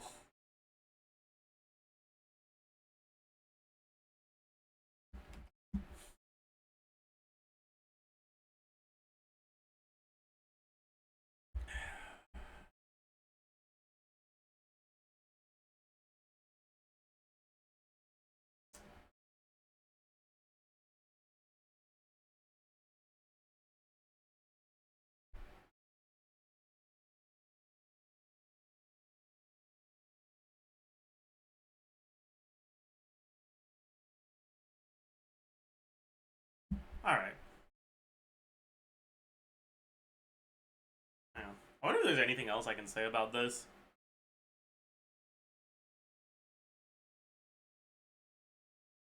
Yeah. I do think the biggest sneak here is Klee, but I'm actually kind of curious how the community perception of Ayaka will change once Escoffier comes out.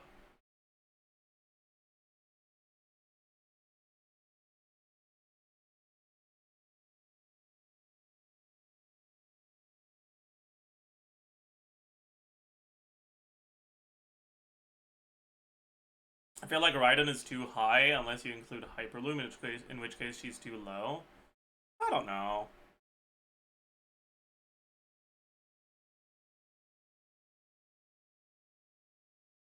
Personally, I don't dislike Raiden Fischl Shangling Chevreuse with fully M Shangling.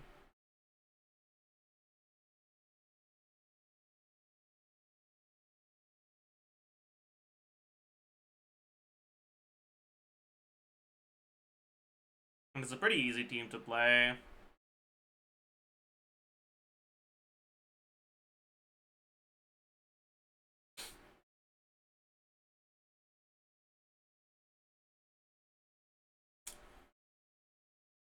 Hmm.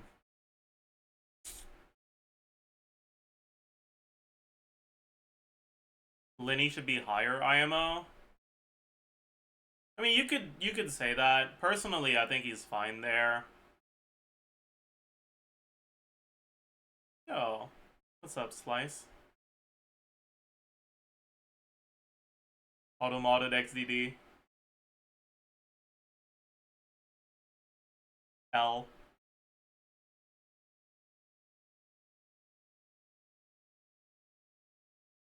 Oh no. Automod is putting in some work now, holding all the XDDs.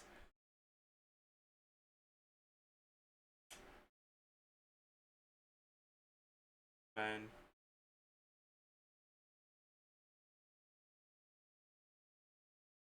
How have you been, Slice? I haven't dropped by your stream in a while. I've been spending all my post-stream free time reading garbage manhwa, so I haven't caught pretty much any streams from anyone in a while on the TFT grind. Ooh. Let's go. I finished TFT. Oh.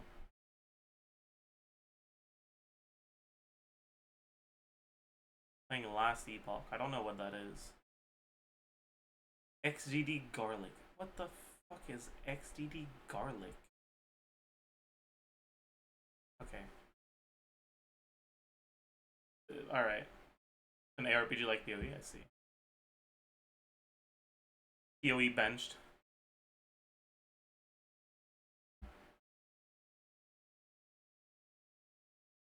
What the fuck is garlic about this?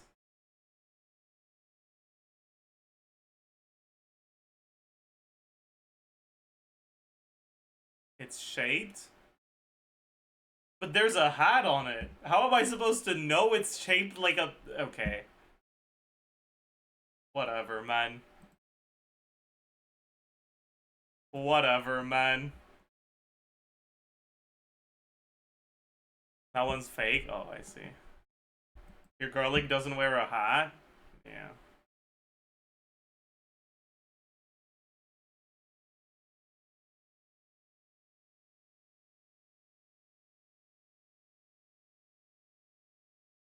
Almost said something I couldn't have taken back, and I'm glad I stopped myself. Anyways, alright,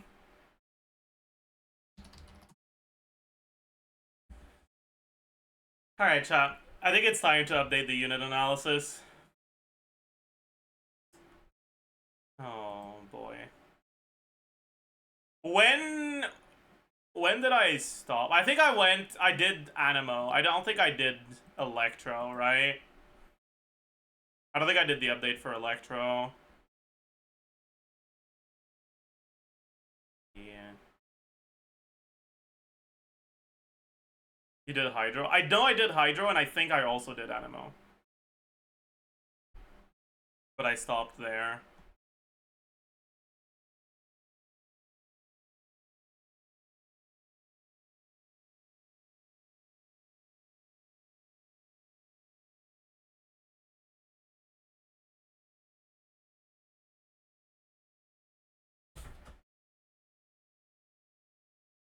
Alright. Beto knocked down to viable. Best archetypes.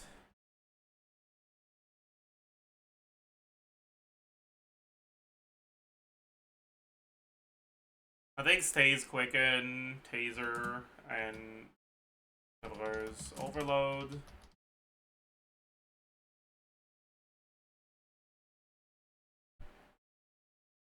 Zajef, your titles have been oddly indicative of stream content lately. The council has reason to suspect cloning. Okay, buddy.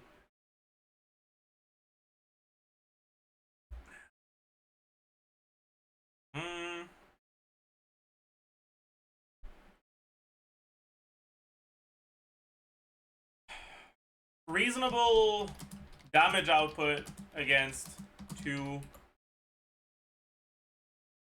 or 3 enemies, and a bit of defensive utility through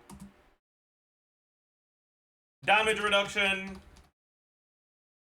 resistance to interruption, and a small shield. However,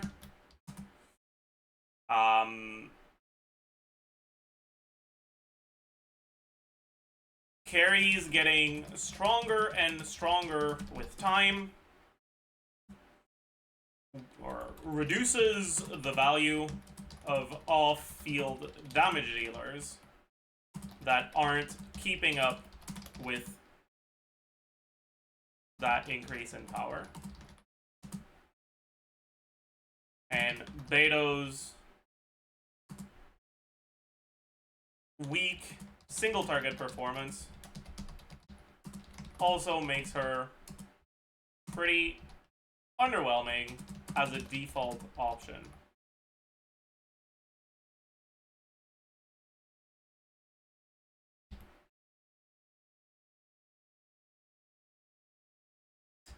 Main role, off-field damage. Secondary role, defensive utility. Okay, Raiden. I think, yeah, she stays meta. Team versatility high. Situational versatility high. Best archetypes. We're gonna remove Hyper Raiden, honestly. We'll keep Hyper Bloom, Overvape, and Chivalrous Overload.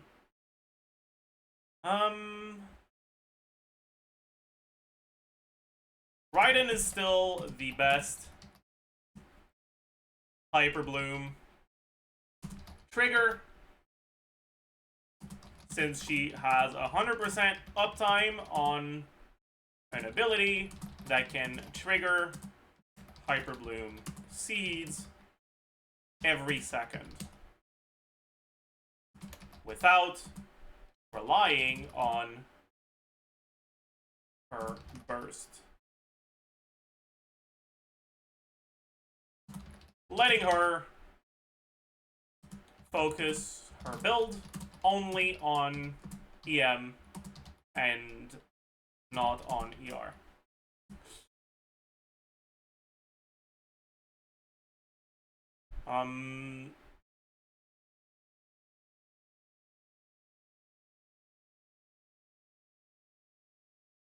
That being said, she doesn't provide much else to Hyperbloom teams, meaning a dedicated Hyperbloom support could take her place, or a dedicated Hyperbloom trigger could take her place in the future in those teams.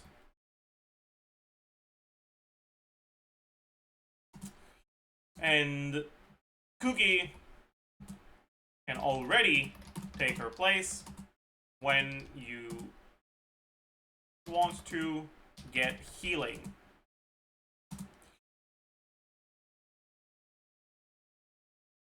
In teams that use her burst,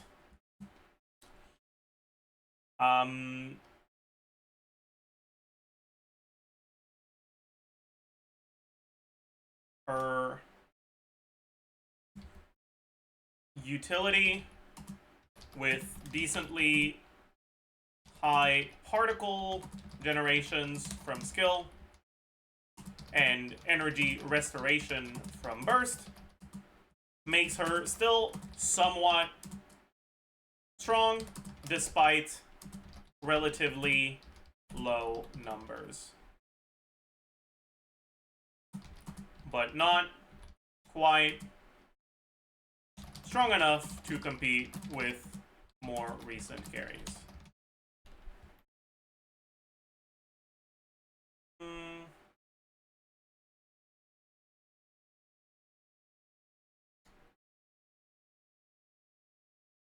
Main role,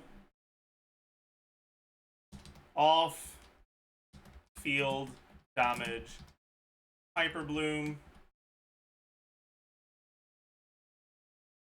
On field damage, other teams. Secondary role,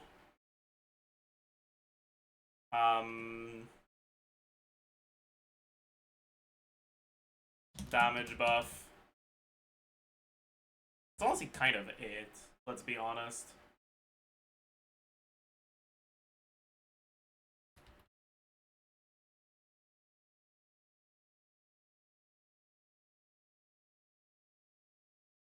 I guess I'll use battery as well, but meh.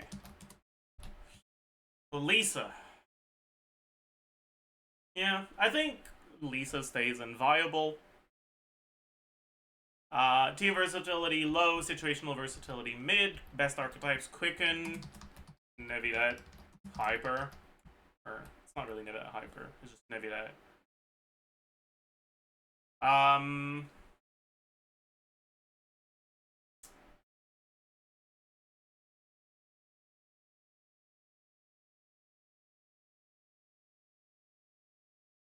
Lisa's defense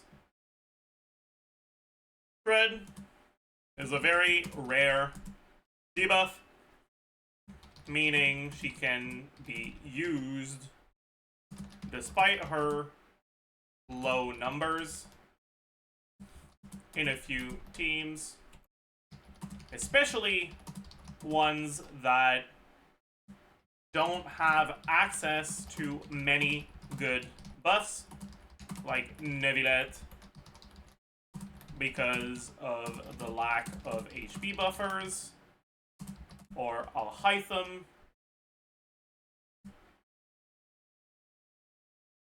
because of the lack of buffers that work well in spread teams. She's also a viable driver for aggravate-focused Quicken teams.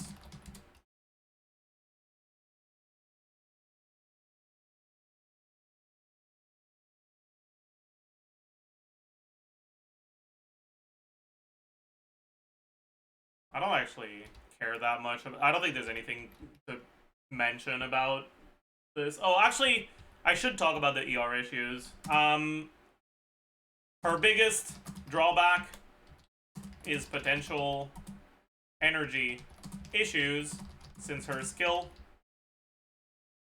tap doesn't generate energy, and her skill hold has an incredibly slow animation and is often not worth using. Main role damage buff, secondary role off-field damage, sure.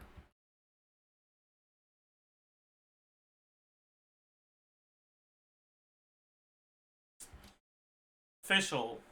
Meta. Yeah. Best archetypes. I think I'll take Hyper Bloom off.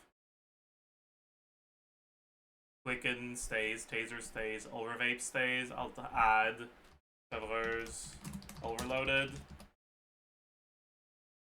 Is there any other teams I should include for Fischl? I don't think so. A4 passive is very strong with Electro or Animo on fielders and Quicken.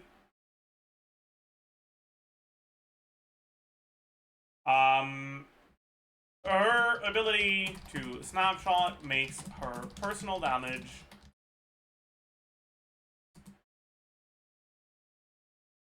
quite high in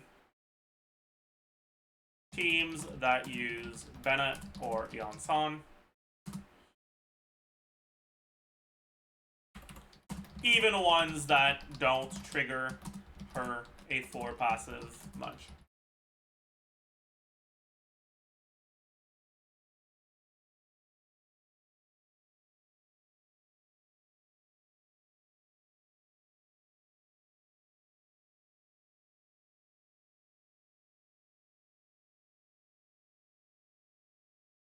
So worth putting off-field overload triggers when randoms roll? I guess, yeah.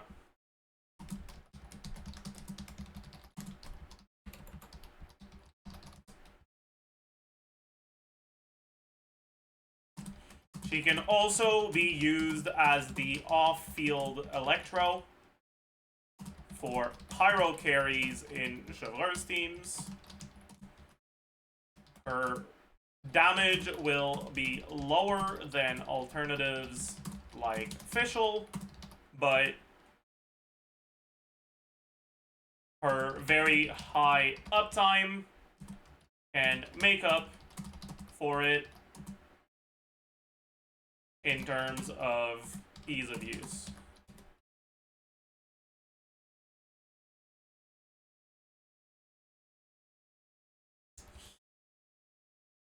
Alright, Electro MC subpar. Kind of just only really usable in Hyper Bloom, let's be honest. Generates a lot of energy for one or even potentially two characters, but sometimes needs a battery themselves and doesn't do much else.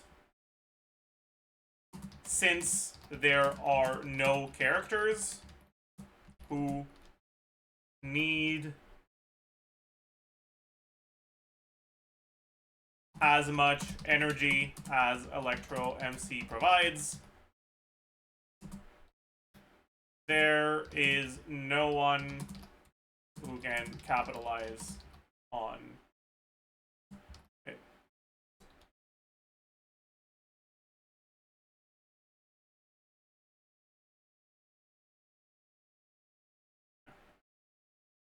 How much energy do they actually give? The amount of energy provided by Electro MC is kind of hard to define because it depends on a lot of factors.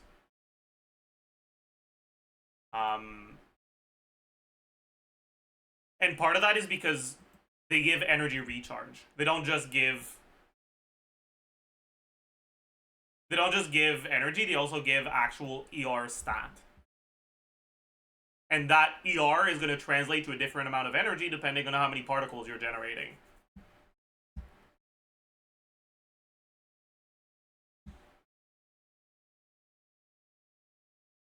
Right? And the amount of that is energy and then ER is 20% plus 10% of EMC's ER. You can get to like 300. It's about 50% ER. Then you have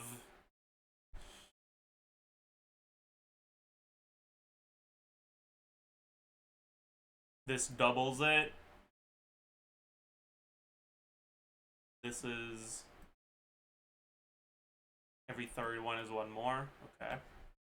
So this is 4 energy per amulet, and there is... Isn't it supposed to be 3, not 2? Is that a constellation? Yeah, it is. Okay. So it's 12, so it's 24 flat energy per E. The cooldown is 13.5, but the cooldown goes down when you pick up things by 1.5. So in practice, it's not 13.5, it's 9. It's 9, yeah. You could get 2 per rotation, which would make that 48 energy. And then there's also the energy from the burst, which is 1 energy every hit. It can happen up to once every 0.5 seconds. It lasts for 12 seconds. You're not actually getting 1 every 0.5 seconds, but the like actual upper limit would be 24 procs of this. The practical upper limit is going to be closer to like 18 maybe. Every third one gives double, so every third one is +1, so it's going to be 18 plus 6, so that's another 24. Which would mean you get 72 flat energy and 50 ER as like the upper limit of what you get from Traveler, from Electro Traveler's energy per rotation.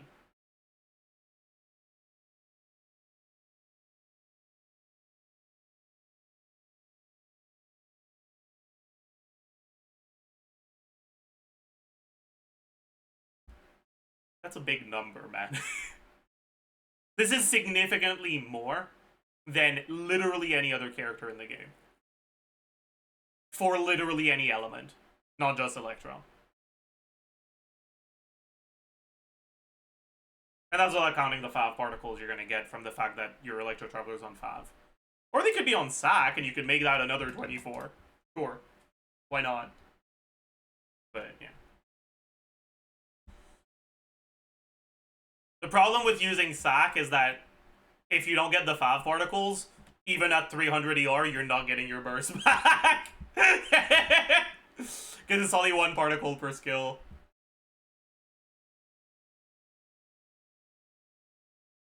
But, like, for context, alright?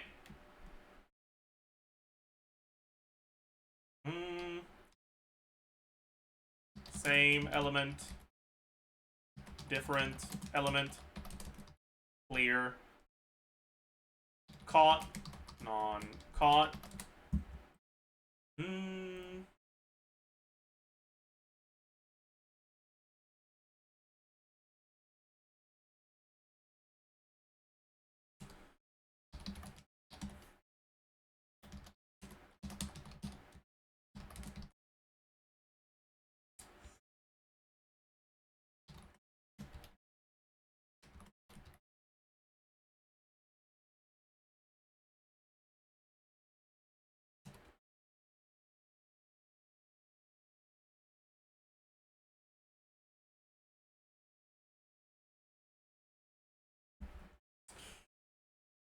Who's the character that has the highest ER requirements?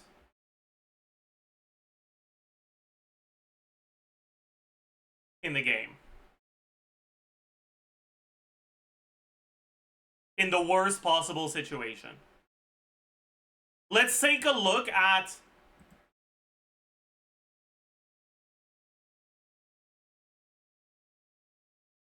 No, but carry, not support, carry. Who's the carry that has the highest possible... Maybe in a team that doesn't have any cryo characters, perhaps.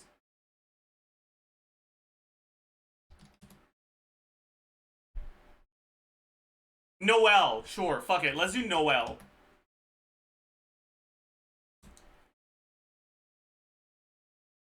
Right? And let's take a look at Noelle, Shilonen +1, right? With that +1 being Electro MC versus Yelan. The default is Yelan. So your clear particles here. I guess you get 2 Shilonen E, so it's not that bad, huh? Let's say you get only 1 Shilonen E, fuck it. And you don't catch it. Clear particles, COD is going to be like 4. Or sorry, hydro particles, I mean. Oh, maybe 5. And then you get 2 Yulon E's. And like 2 particles from Farina. And Shilonin is on 5. But that's it. And her ER requirement, or her cost is 60.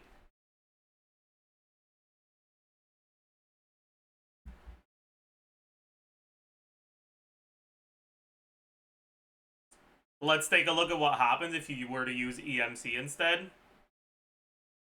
So, Noelle with Yulon versus EMC. So, same thing. However, you don't get the Yulon particles. In exchange, you get 2 particles from EMC. But you also get 72 flat energy. And you also get 50% ER from EMC. And now your ER requirements are minus 100. Like, when I say that EMC provides a lot of energy and a lot more than anyone needs, I mean it, man. This character gives way too much energy. Way too much energy. I guess technically, your second amulet pickup won't be doubled energy from the constellation, so it would only be 12 instead of 72, or instead of 24. Oops. So it wouldn't be 72, it would only be 60 caught. Your ER requirements wouldn't be minus 100, they'd only be minus 50 caught.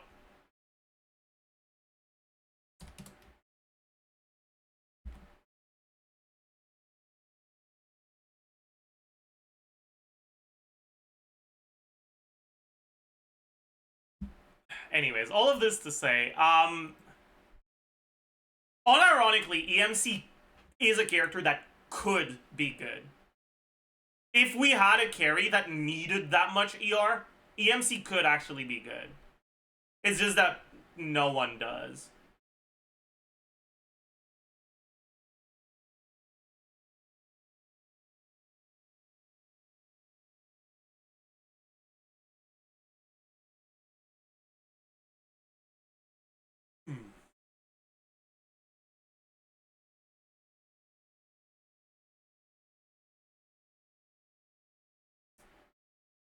Now calc Versa rotation when Nick uses her regular burst at the start of the rotation and you want to get 2 small ones.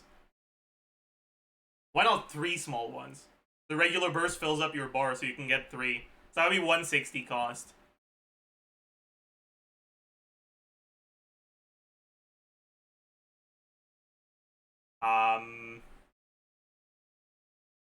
So Veresa. So I guess it'll be versus Eon San, right?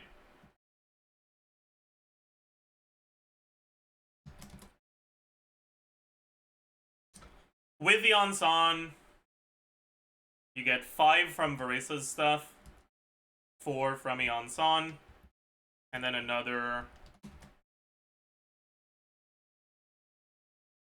4 from Electro Resonance. Different element, you get... Who do we use as the last slot for the Pyro? Maoika? Xiangling? Let's do 5 Xiangling, fuck it. So that's another 4-ish Pyro Particles caught. No. You can get Maoika's Particles batteried into Veresa. That's 5, and then another... Wait, no, it's... Am I an idiot? Why am I saying Maoika? Never mind. 3 Globe Up... No, you get all 4 Globe Up Particles if you QE. And then... the Chevreur's Particles you don't get. Then... 2... Let's say 3 Clear Particles caught, and then 3 Fav Procs, so that's 9. And then your burst cost is going to be, what, 70 plus 90? Oops. Let's say you get the Chevreur's refund, which is, what, 6 energy? I think.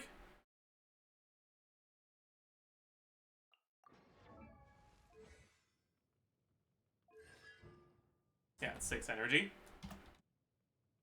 Your ER requirements with the Onslaught would be 270. With EMC, you get 2 less from that. Get the same from these.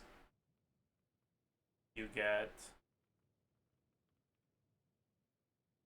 everything is the same here. But your refund. Wait, does EMC work on plunges? It doesn't, right? Yeah, it doesn't. Damn, that's tragic.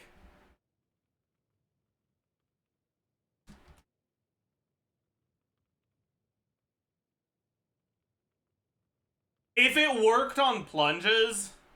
Oh wait, actually you also get 5 energy from this. You can get 6, which would be 8 actually. Yeah, okay.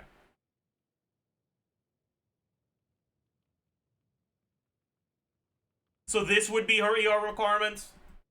Around 150? No! I forgot the 50%. No, I didn't forget the 50% ER. Yeah.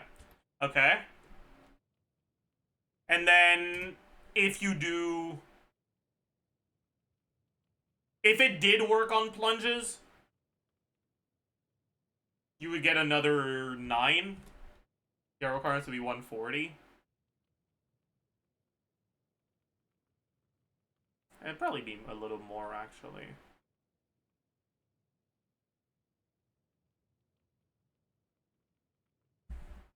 This is making me want to play it. Oh, man. Fuck. I really want to do it now.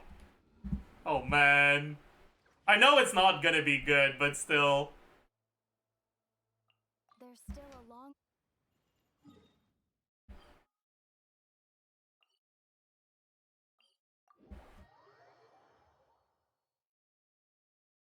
It'll be very funny, though. I agree. Oh, wrong character.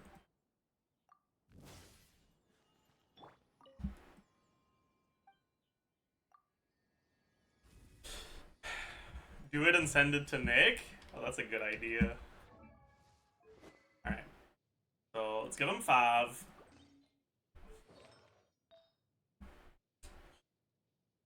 What set do we go?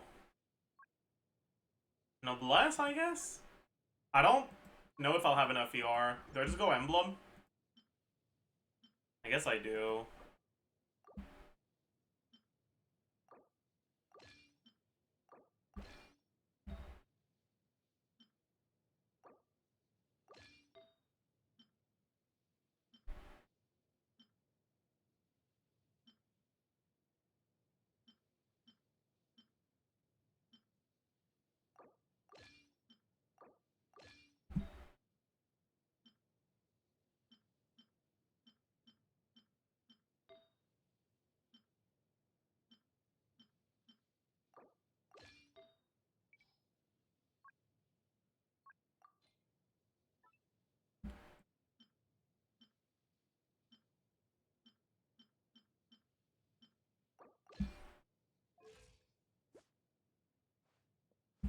Okay.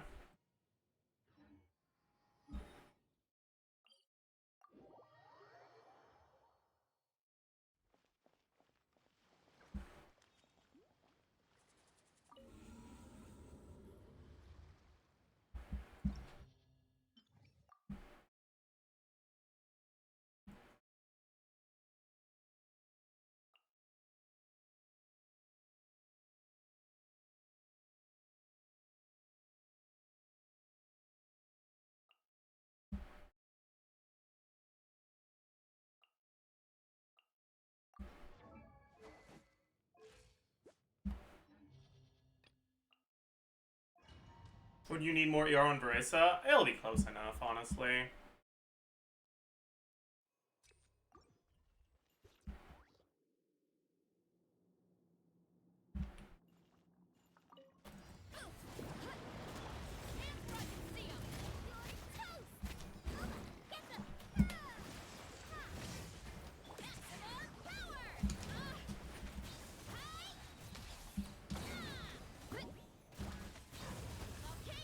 Oh, fuck.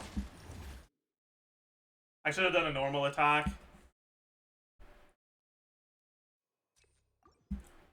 Because I don't generate them at the right moment is the problem.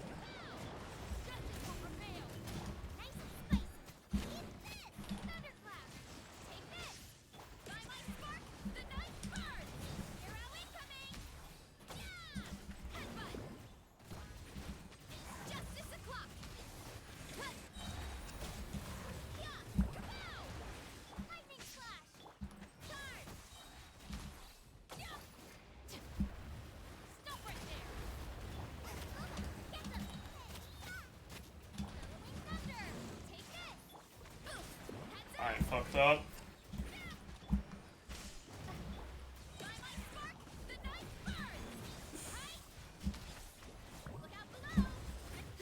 Yeah, I'm a little too low on ER, but not.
Even with the MC refund, I think Nick would fuck up the rotation and use two regular bursts. Okay, man.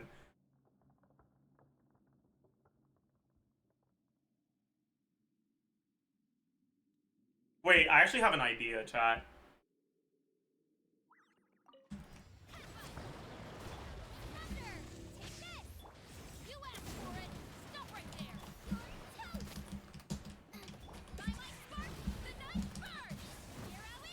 Oh, did I not pick them up in time? I didn't pick them up before they despawn. Fuck. Okay.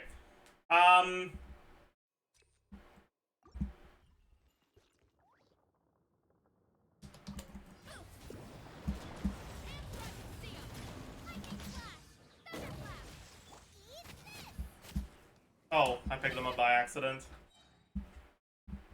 We will find a rotation that gets two doubled pickups.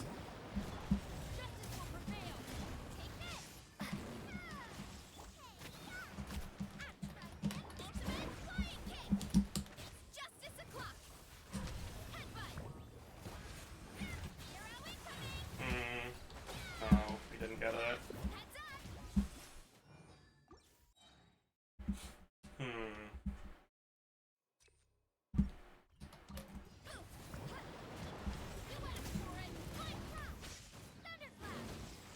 Oh, I picked them up on EMC by accident. Oopsie.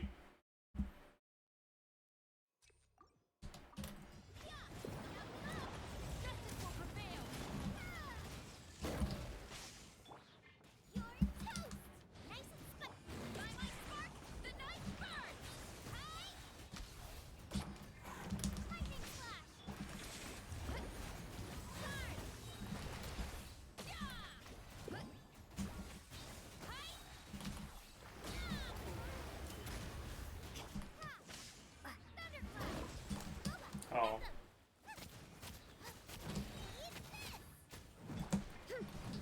I fucked it up. Man, I don't think I can do it.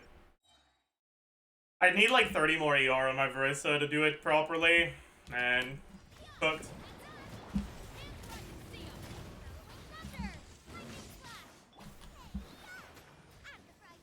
Oh. I picked them up by accident. Oopsie.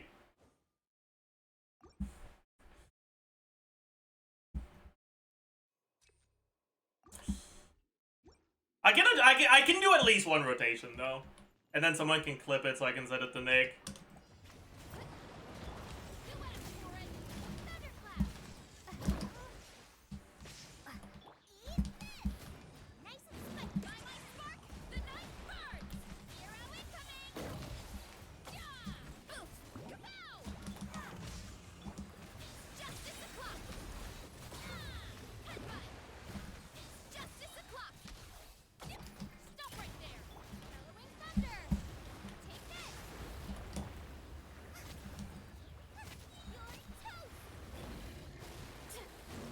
Okay, someone can clip the first rotation there so I can send it to Nick. True.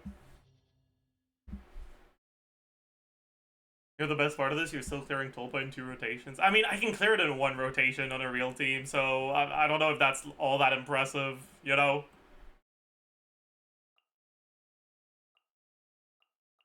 Maybe we just use the Unsun instead.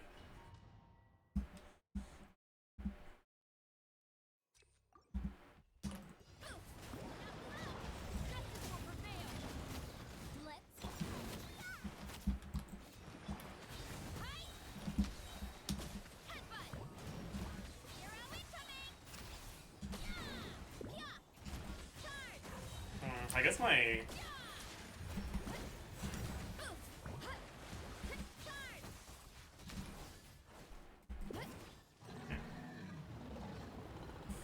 shelling build doesn't focus on damage enough. Doesn't have enough EM to get that clean 1 rotate. That's okay. Alright.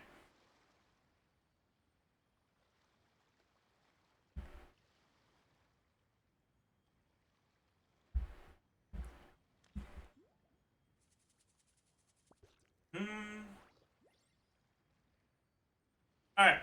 Kutsing. I think it's time to null Kutsing down to viable.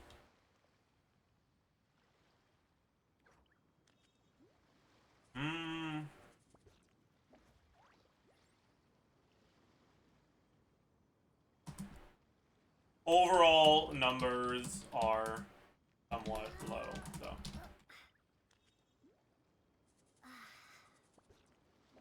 Yeah. Pretty much nothing else to say. Alright. Razor. Yeah. Best archetype, Curry. Yo. Traditional Razor teams are very subpar, but his burst giving his normal attacks electro damage without infusing them means he can work with Bennett's C6 to be used in Curry teams, and his self-electro application from his burst considers as a Bennett's self-power application to trigger additional overload reactions. He struggle a lot against non-heavy enemies. Yeah.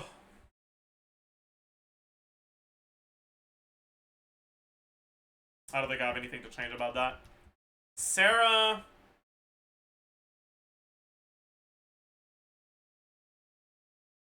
I'd say viable. Now. Team versatility, kind of low. Situational versatility, mid, sure. Best archetype, Chevreuse, overloaded. Noteworthy strengths and weaknesses. Provides a fairly good buff to attack, scaling, electro carries at C6.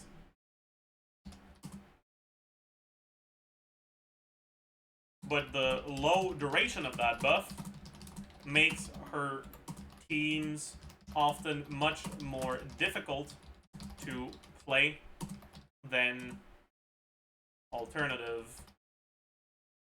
teams that use other supports.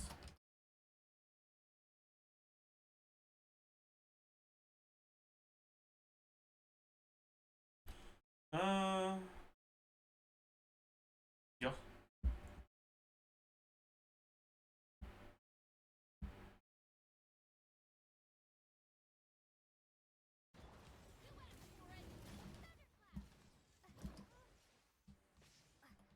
It looks like you made the clip way too long.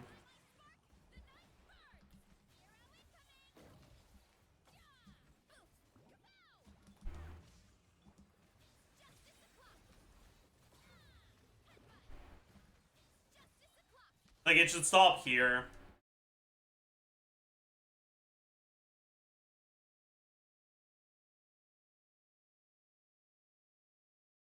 I can't. Okay. Next up, Yai. Ooh.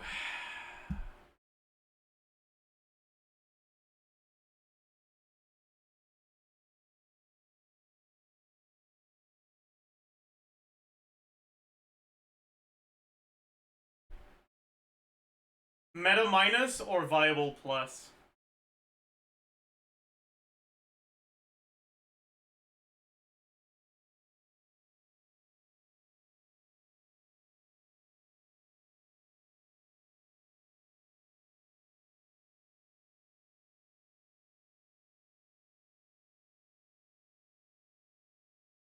I'll say viable plus. Second, taser, shovelers, overloaded.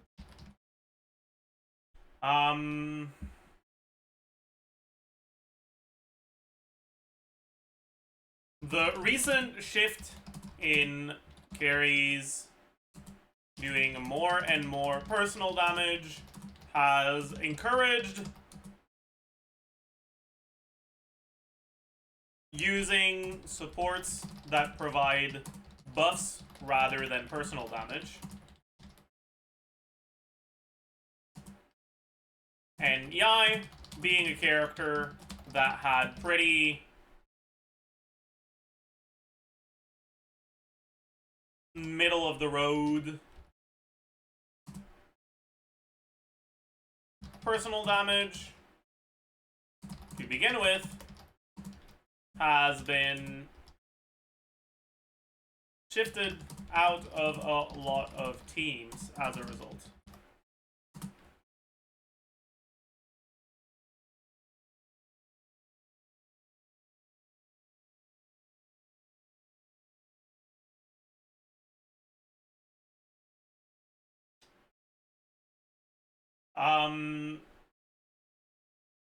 That being said, he's still a very viable option in many teams. Whether you use her as a quote-unquote carry with Fischl in Aggravate, Taser, or Chevalier's teams, or you use her as a source of off-field electro with a bit of personal damage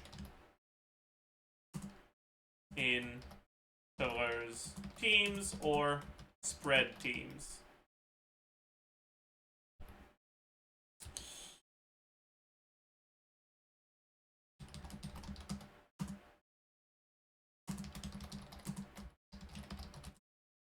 Okay, business.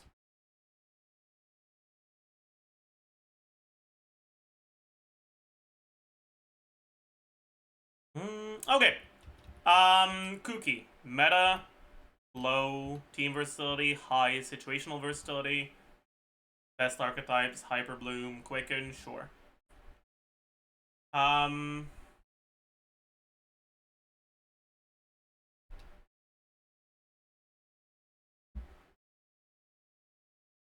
care about C1 actually. Okay. Not much to add here. Alright. Dory. Low, mid, Hyper Bloom, Quick Bloom.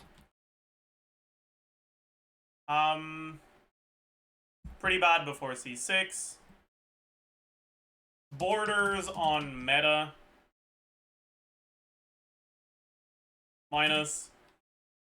At C6, when used as a quote-unquote carry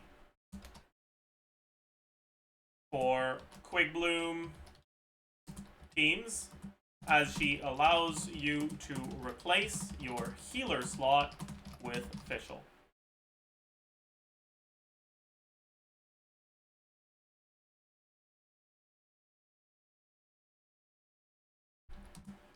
Outside of that, as an off-field healer slash elemental applicator,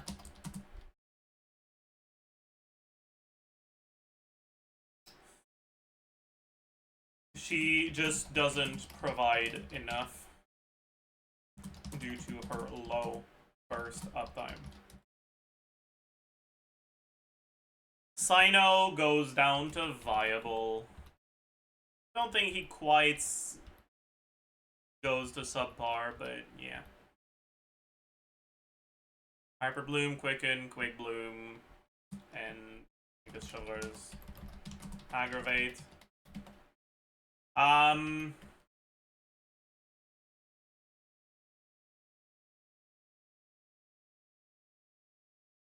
Sino is a character who has pretty good synergy with many of the Dendro focus or Dendro archetypes because of his somewhat favorable ICD and EM buff / scaling, but his numbers are unfortunately a bit too low to say he's particularly good within those archetypes. I say Chivalrous Aggravate? Fuck, my bad. Sorry. Yeah. Leakers, Dendro, Chevy, yeah. Yo.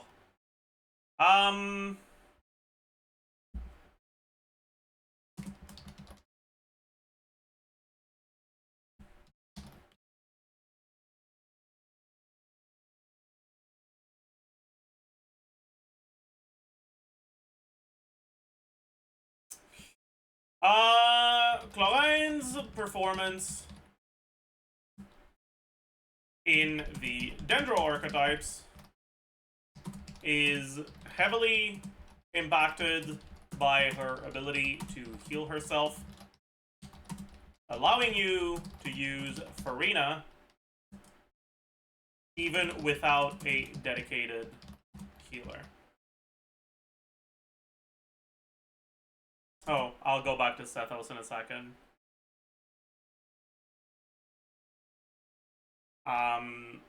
In Chivalrous themes, though,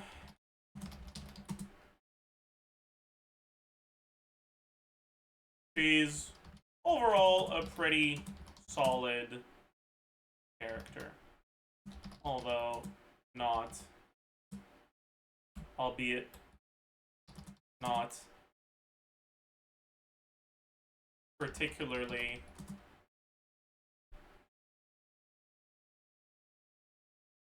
outstanding.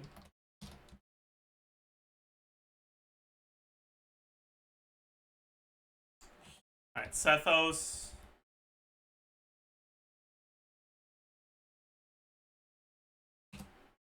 Pliable plus asterisk.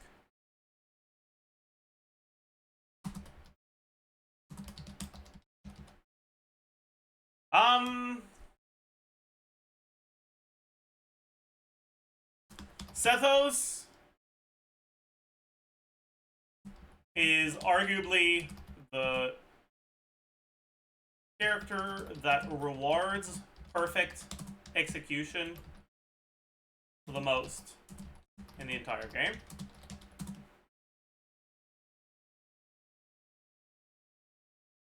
Whereas many characters have potential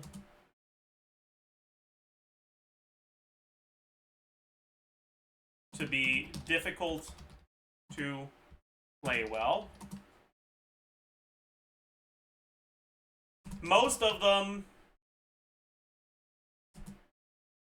only end up less reliable in the hands of a worse player, meaning you can make up for that by resetting until you get a good run.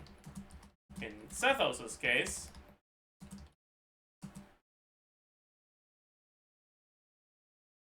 the mechanical difficulty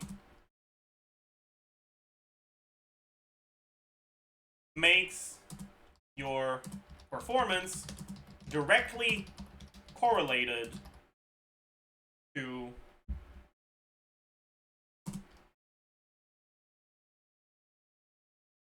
your execution. Meaning, no amount of resets will make an average player clear as fast as a great one.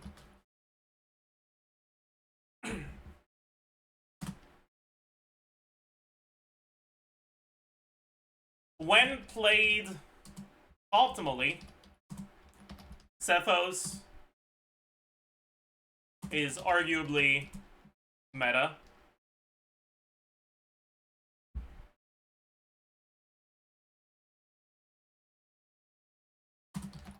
But playing him perfectly is incredibly difficult.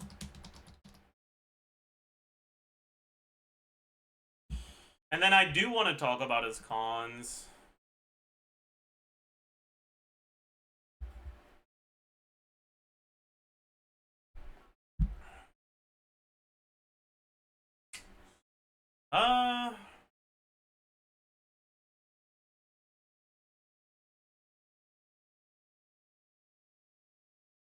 Which one is the burst one? It's C5, right? Yeah.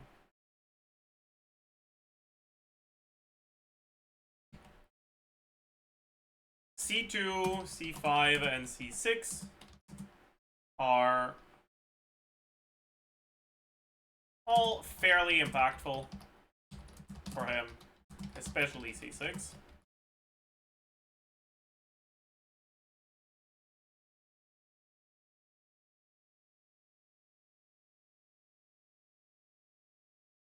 Yeah. Alright. Oberon.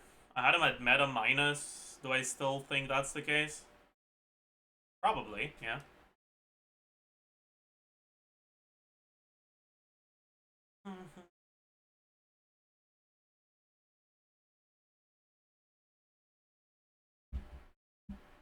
Yeah. D6 makes him better by giving him a buff. I don't think I need to change any of these because I wrote these very, very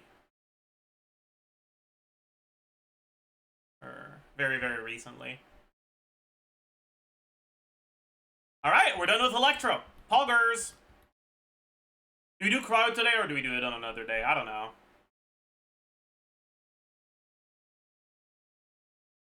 Do stall? Alright. We can do the stall. At least there. What the fuck? Holy shit, man.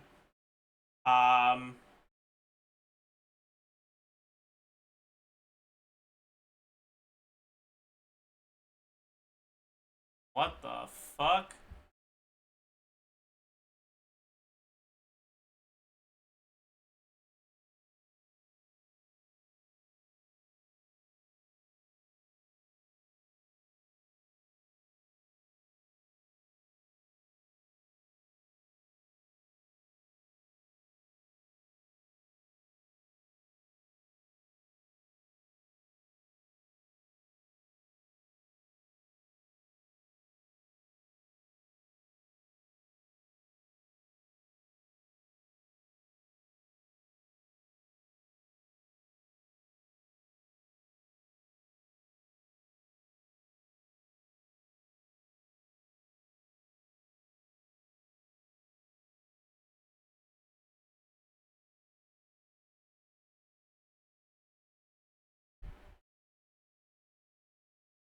What the fuck?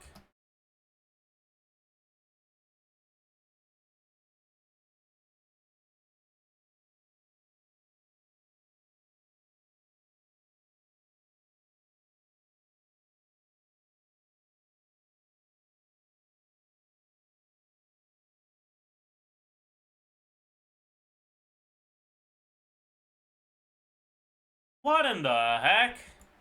Okay, I'm gonna be honest. I think I'll just pound. Cause I don't know, man. Fuck, I'm gonna zilch. Fuck.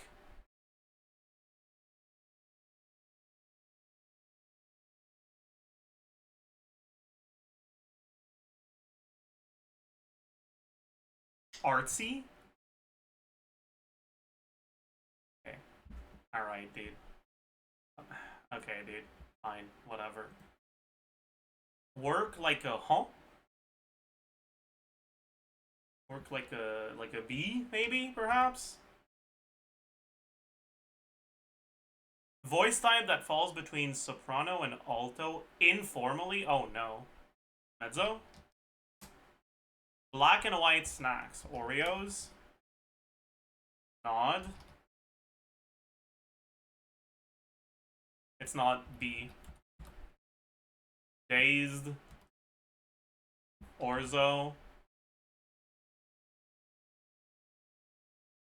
GMOs.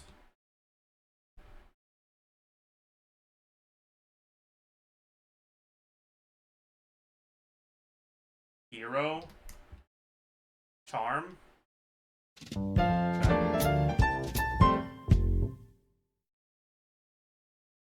Okay. Not bad.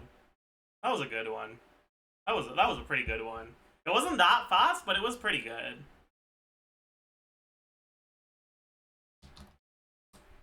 What's mezzo? It's mezzo soprano.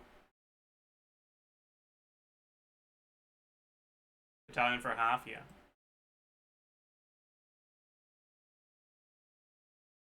No balls. Dodge. Cryo character released long after Kea. Let's try Grizzly. Cryo Catalyst released very recently. Sitlali. Yo. Can you hear that? The heavens are whispering to all living things. It's time for bed now. Dude, what? Who the fuck is that? Like, Bedge? But who would say the heavens? Farina? I don't know.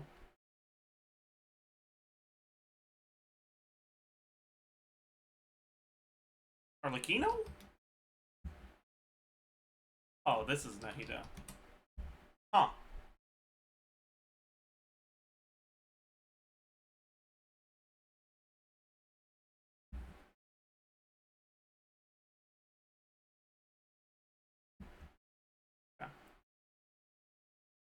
I thought that was a tip of a cryo symbol, but it was not.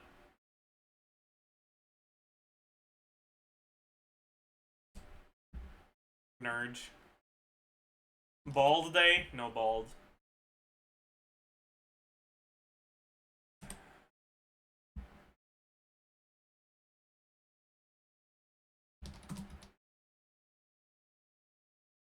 It's a Lofu character released after Fushuan.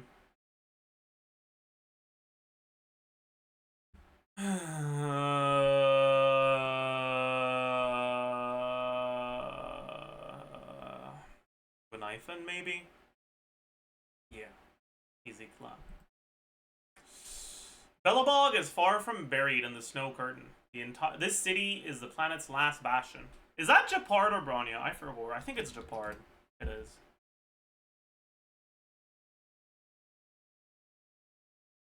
That kind of looks like a gun handle. I'm gonna guess Boot Hill. I'm gonna guess... This feels like it should be Chaska. Who else has a gun? Like...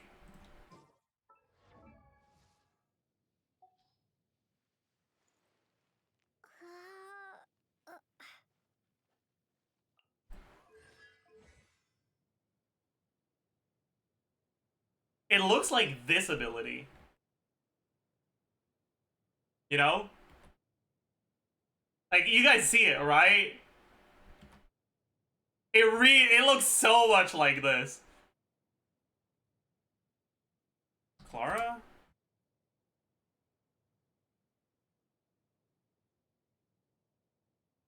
Who the fuck is that? Swift Harvest? Huh? Who the fuck is a farmer? Gwynaifan's an emote farmer. Oh, that's Arlen. Okay, I've never seen this ability before, I'm gonna be honest. Did we do the quote? We did, yeah. That's an angel. I don't know who the fuck is an angel. Is a glue glue glue an angel? No. A Mike? Oh, that's Robin. Welcome to my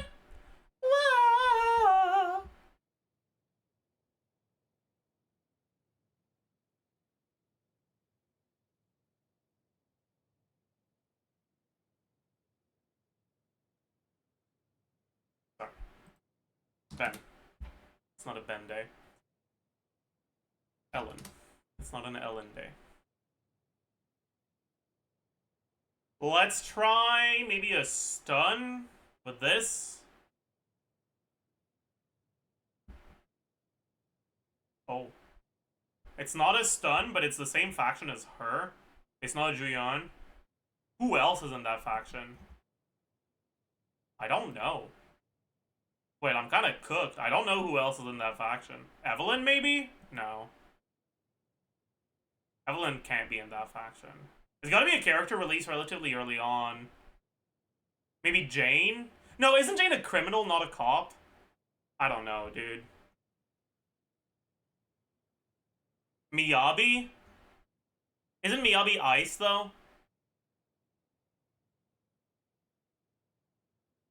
Seth? Isn't he defense, though?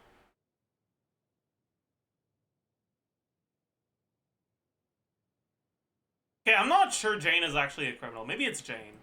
It is Jane. Okay. Wasn't she in the back of a... Or is this not a cop icon? Because, like, this looks like a sheriff star.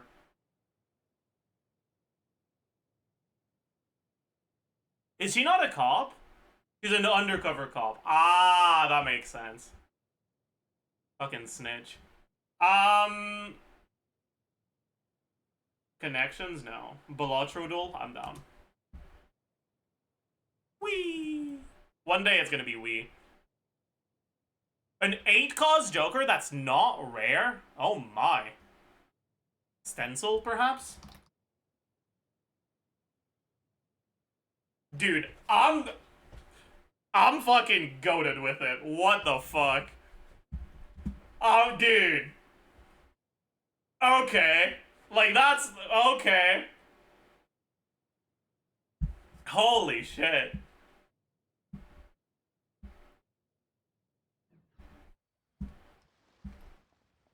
How do you know the cost of Jokers? Because I buy them.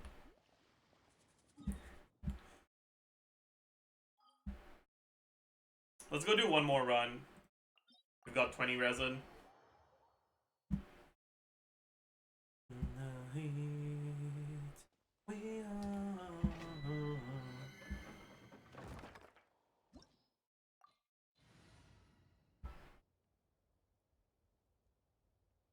Let's get started.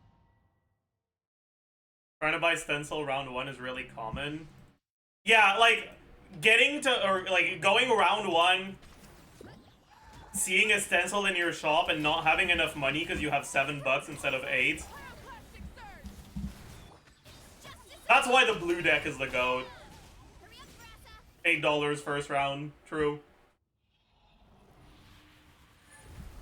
Double crit on a defense circlet. If that's what I get, you're getting fucking banned and I'm never unbanning your ass. Okay. Yellow? Eh. I think blue deck is a lot better than yellow deck. That makes me want to play Balatro. Is that gonna be it for today? Yeah. Let's just end stream. Or let's just end the Genshin portion here for today. And play like 1 or 2 games of Balatro.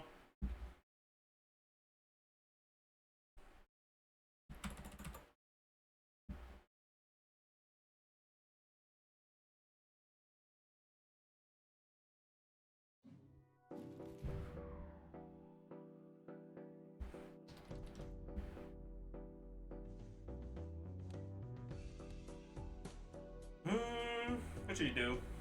Should you do a challenge? What if we try Jokerless?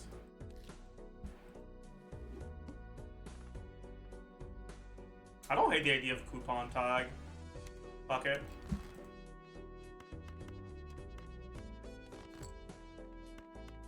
Are we cooked?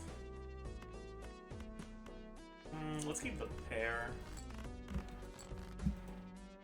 Yo. Fuck. Oh no, we're fine.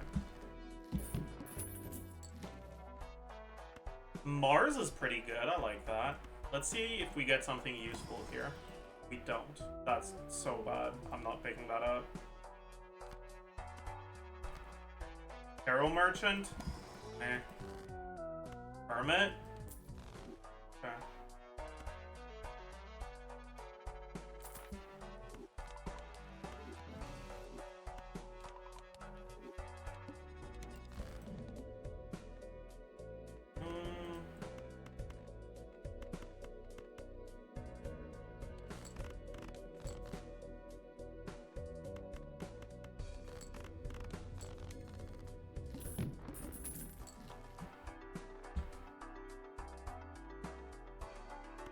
Alright, give me a useful card. That's good. We'll go 2s, I guess. Yeah.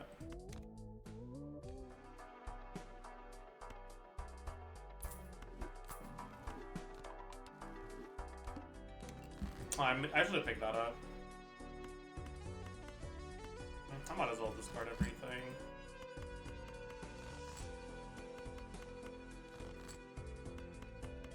I'm probably just gonna reset though. We didn't find something good all that early.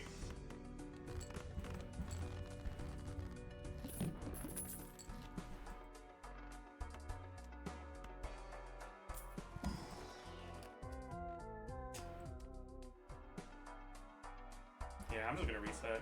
Wait, if you hold R, does it... Oh yeah, we're still Jokerless. Okay.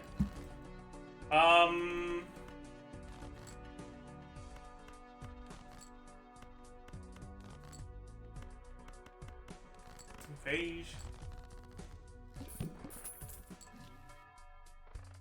I don't hate going Saturn, but I'll see if we get some. Ooh, yeah, okay. No, I think we just hold our money here.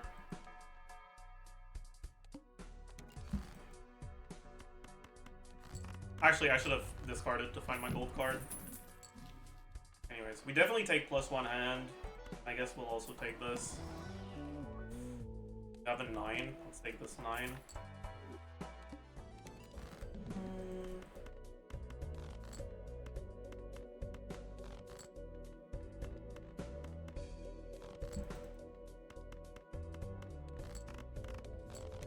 Didn't find the gold card, but that's okay. Take one more of these. Yeah. 9? No, 9.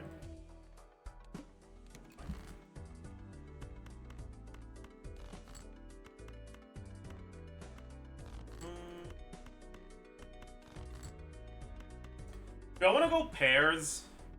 Not really, right? Maybe I go 3 of a kind or 4 of a kind.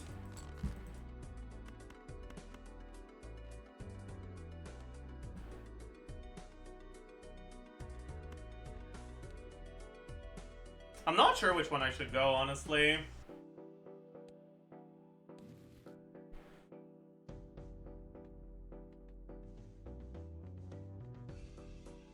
Because I can play multiple 3 of a kinds, but I don't think I can play multiple 4 of a kinds. Unless, like at least not early. So maybe it's... Ah, fuck it. I'll play 4 of a kind, I don't care. Devil is definitely worth taking. Wheel of Fortune, lol W.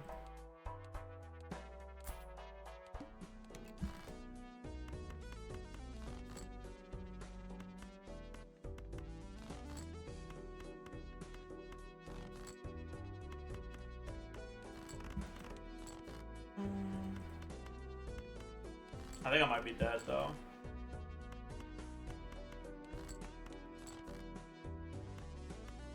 Begging. Please give me a 9. I didn't find a 9. Alright. Actually, wait, no. I think I'm still alive, actually, now that I think about it. Yeah, just barely. Almost held R when I didn't need to. I think we take this, and I think we take this. I don't think we take the reroll surplus. Another 9 is good.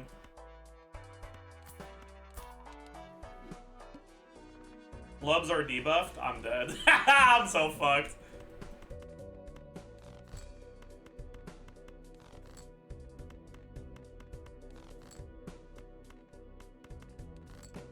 No, I think I'm fine. I think I have enough levels on my 3 of a kind. This is debuffed, so I don't really want to dig. I didn't need the glass card. Shouldn't have used it. Both of these are okay. The way to survive. I actually want to replace this glass card with a non-glass card, so... and I'll dig, try to find the blue seal. I think it's worth it. Especially because I have gold cards. Come on, man. Dude, that's fucked up.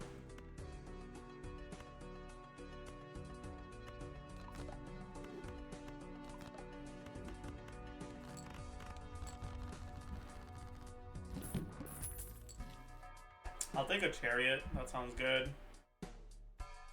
I'll take this first, though. Death? Yeah, very nice.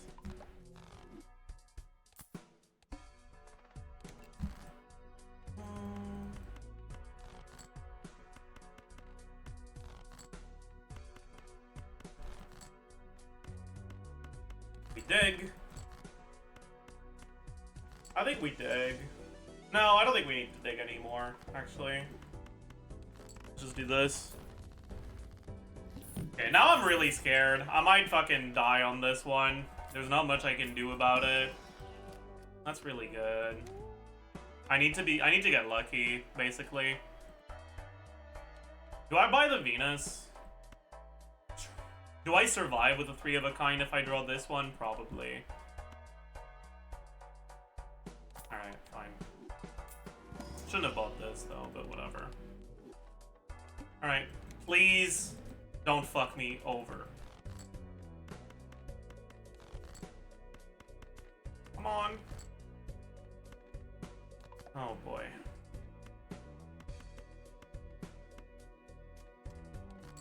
No.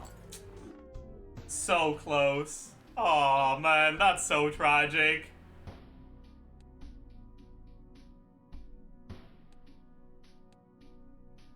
It's fine.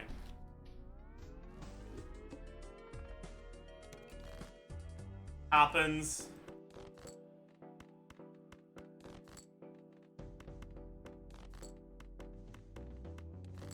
Happens. Could go Jupiter, but no. Always open the standard pack here. Yes. Or this? No. You take this for sure. I won't buy the chariot here. Very nice. Sun? Sun is pretty good.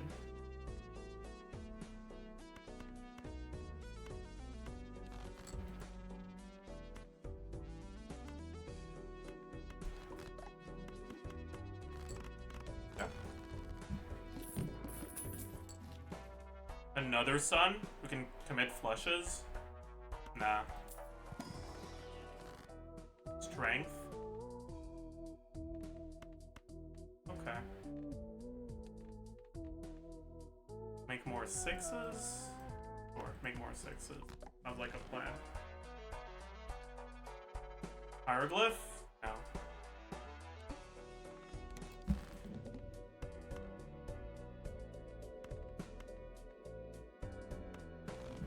Hermit is good? Okay.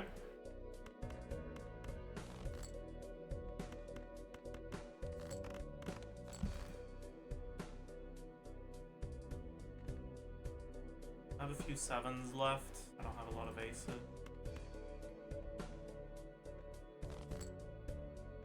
Unless I drew it. Kinda fucked.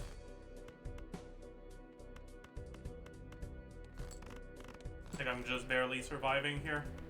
No, I'm dead. No, I survive. Just barely, right? No, I'm dead. No! Whatever. Get me out. We try again.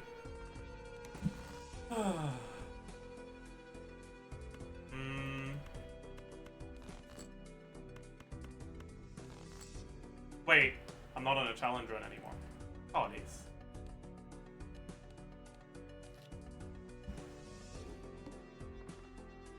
Nah, the coupon tag is not worth it. Give me a jack. Give me a jack. Okay. We'll take that, sure. Immolate. Oh, yeah. That's great. That's a great start. Ace? Do I have... Yeah, okay. Let's go for that. Sounds like a plan.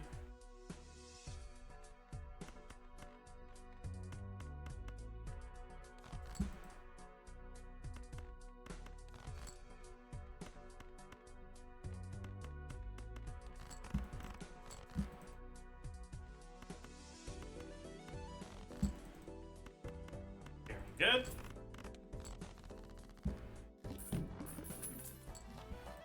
Oh, that's such a good start. What the fuck?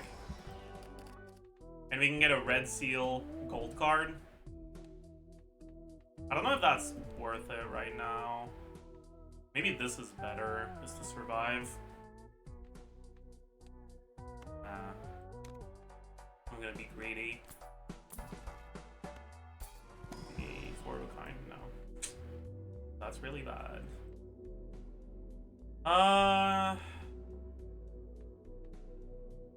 You could just level the high card, but I don't think that's the play. I think we level straight.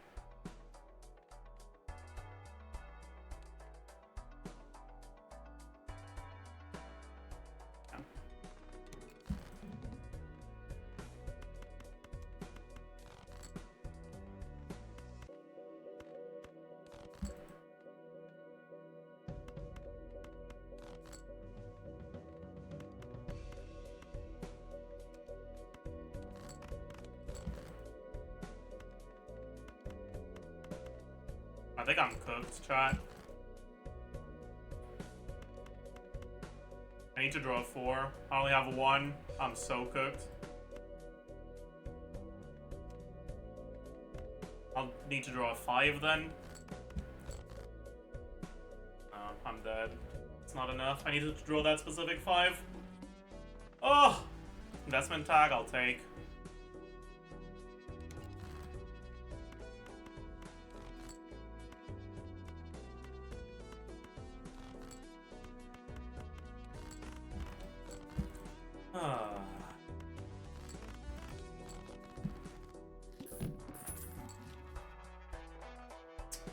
Telescope isn't bad, but I don't think it's enough.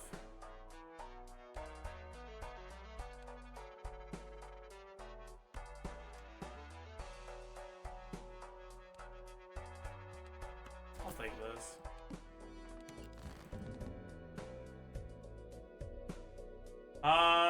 Discards or ditch 7s, I guess.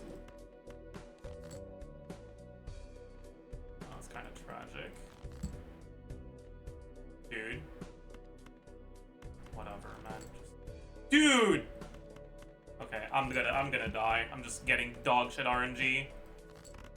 It's cooked. Never mind. We got lucky on that draw, so we might be fine. We're not fine. We're dead. Oh!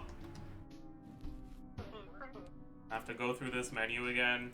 Dies of cringe.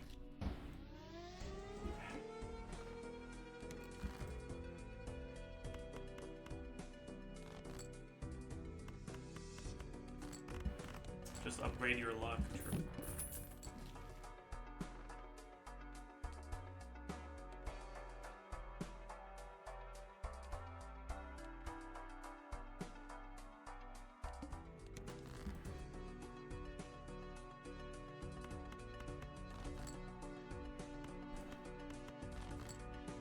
Dude, where are my clubs? Man.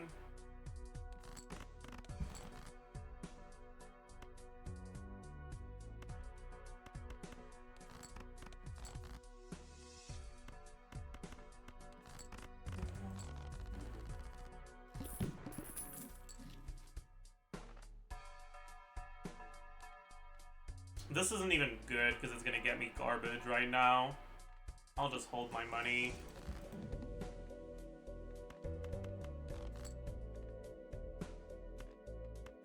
Come on, man. Dude! We're cooked.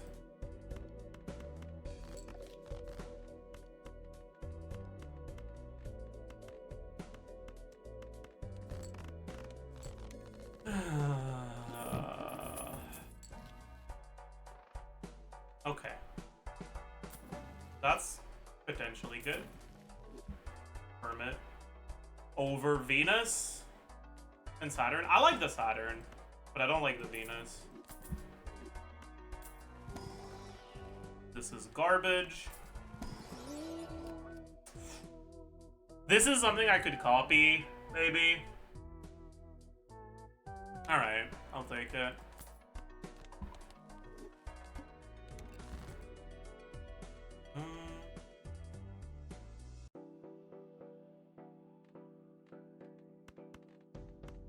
Need a 9.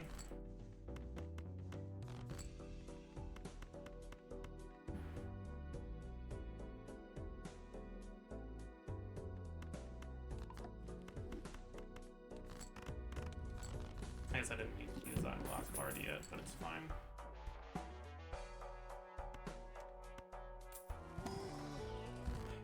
Chariot, Lucky. Let's do Chariot.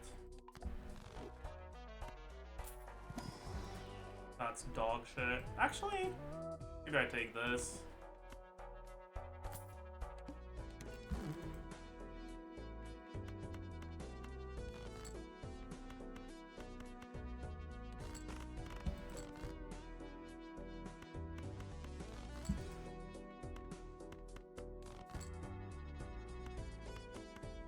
Everything will be fine. Maybe just scam position? Nah. I don't really feel like it, honestly. I'm sorry. Make more steel cards, I guess. It's not bad. No, I'd rather make more 10s right now.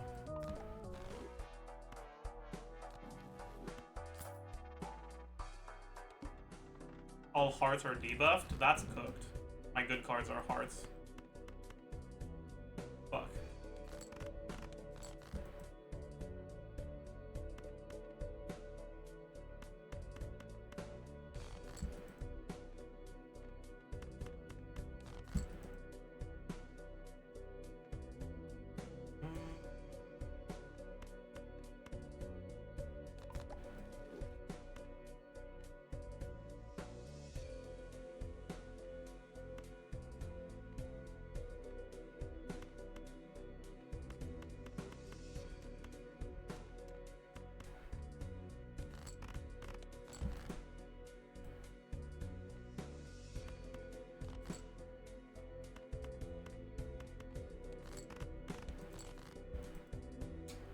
Think I'm alive. Just barely. Okay. We're fine. I'm moving now. This.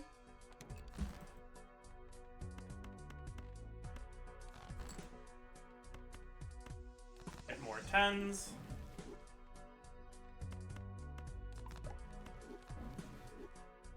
I don't think I want this anymore.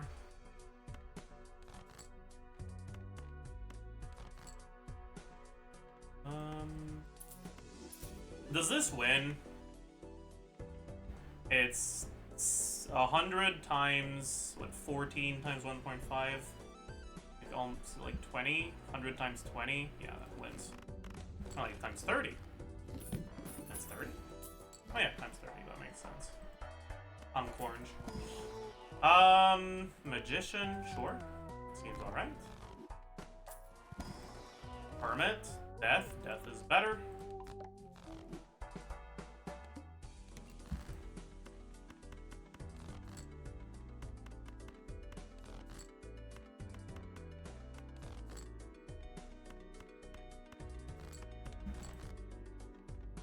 I'm kind of cooked, actually.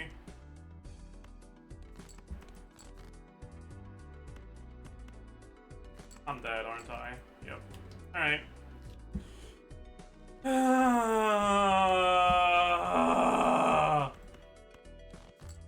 Why did I decide to do Jokerless, man?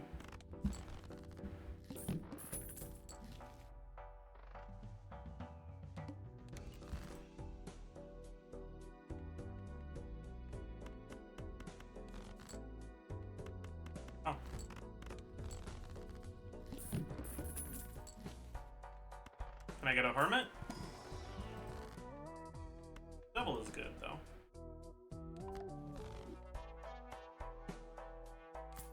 Maybe I should buy this just to survive, but I can't be bothered. Why did I fucking enhance a hearts? Whatever. I'm an idiot. Let's just leave it at that.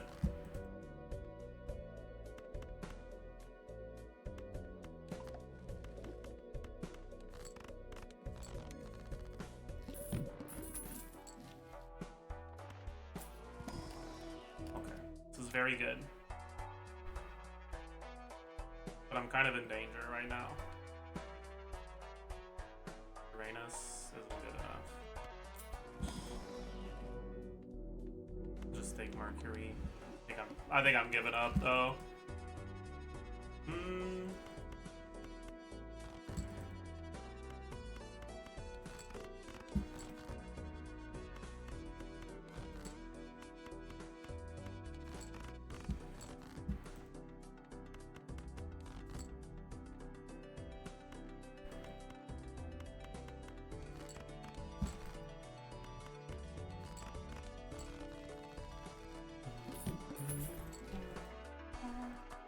Please give me something good. Both of these are very good. That's really nice. Another Mercury? No, I'll take an Emperor, I think. Okay.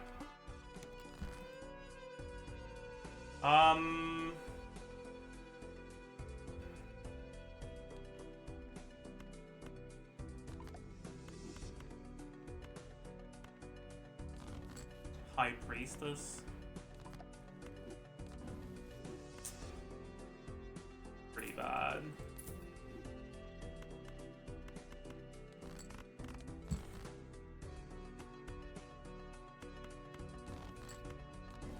Another Mercury is very good. I guess I don't have that many kings. 4 or 6. Well, that's fine actually.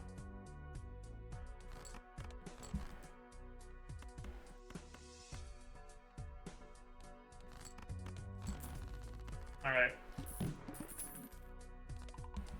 I think we're just going pairs then. Hanged Man or Chariot?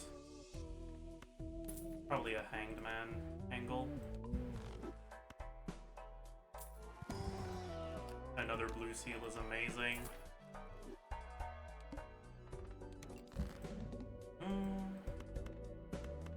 How much is this? That's probably not enough, right? I'll discard twice. 300. Only one ace left. Death is good. But ideally, I want to copy this.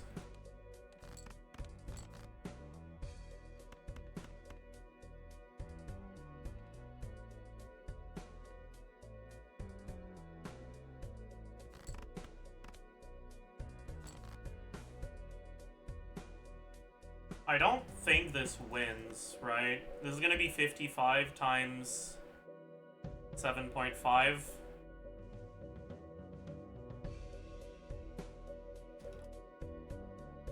$412. Well, that does win. That means I can copy this.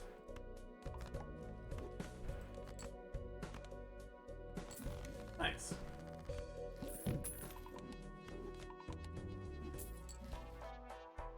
Another Mercury.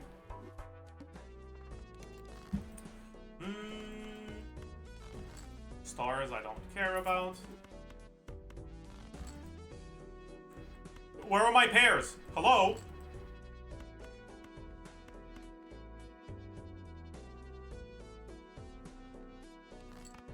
Oh, that was impressive. Okay, that's fine. This is the run? I agree, this is the run. Well, Emperor. These are ass. Another Emperor or Chariot? I like Chariot more here. And I'll grab the grabber right now, even if it loses $1. It's worth it. This doesn't win in 1, right? It doesn't even win in 2. No.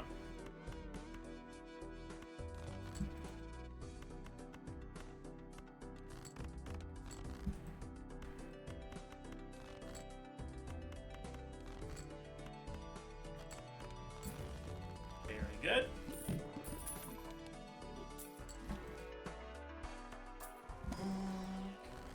Hermit, because we don't have a good death target, or Chariot? I'll take the Hermit now. Stabilizing my econ is a pretty big deal. Sure.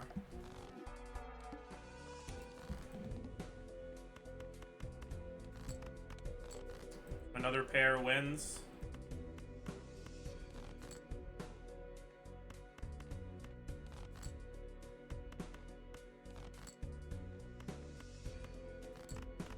Very bog.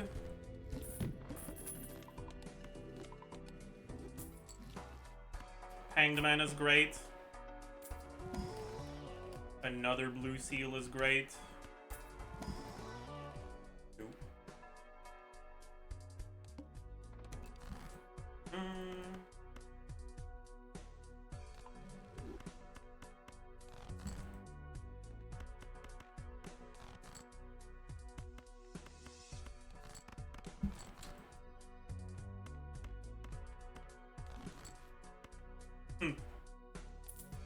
Stupid temperance.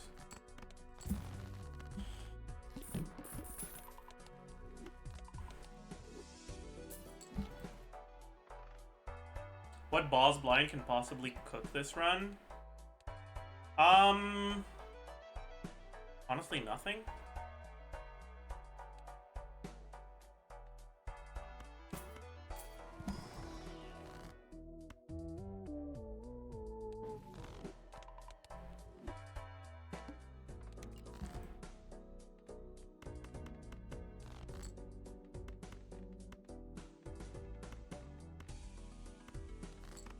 Oh, I didn't think that was gonna win in 1. Fuck.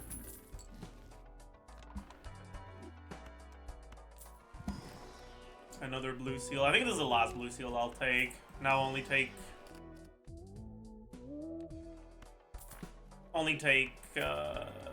steel cards.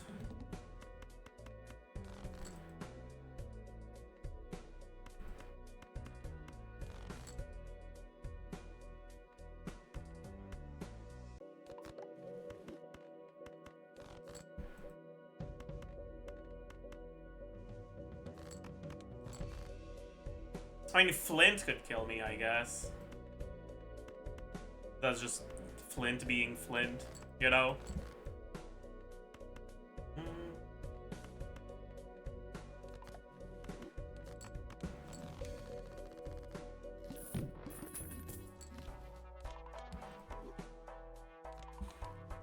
Maybe I get something good here.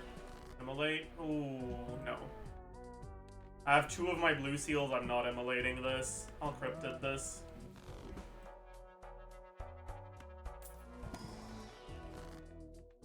Your Chariot, that's big. Spades are debuffed is a little scary, but not too bad.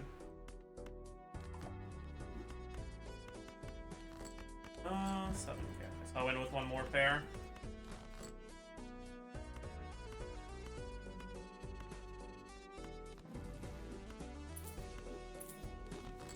Hanged Man, yes sir.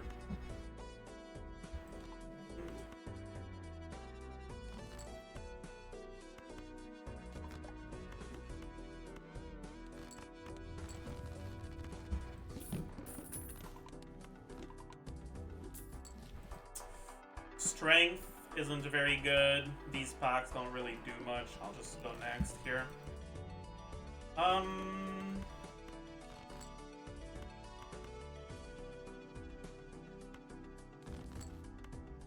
I'll change these to clubs so they don't get debuffed by the boss anymore.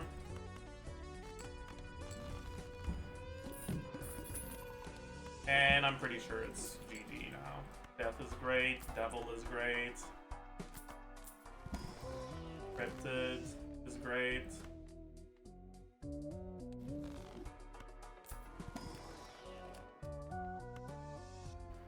I'll take this for money.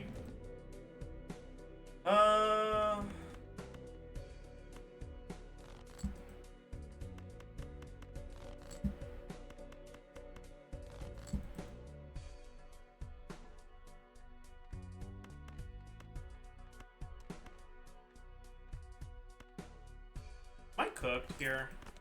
No, I'm not.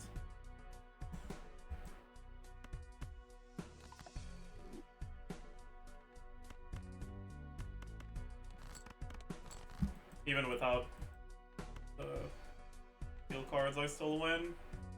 I'll do this for money. Okay.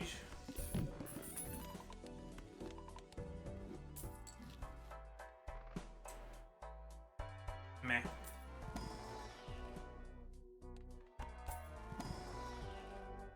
I'll take a steel card. The random steel card. Probably worth it.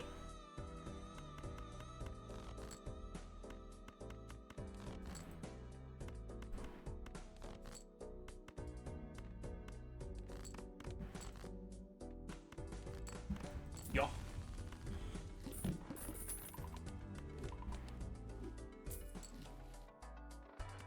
Let me get a hermit. I'll take a chariot though.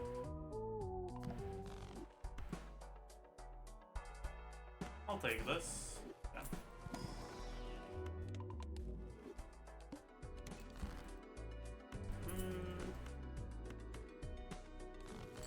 Temperance. Okay, fuck you, buddy. Good enough.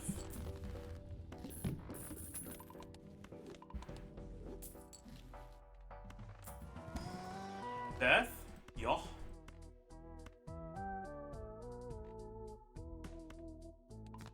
I think I have enough blue seals now, so I'll just copy chariots now. Or steel cards, I mean. Anything else is probably not worth copying.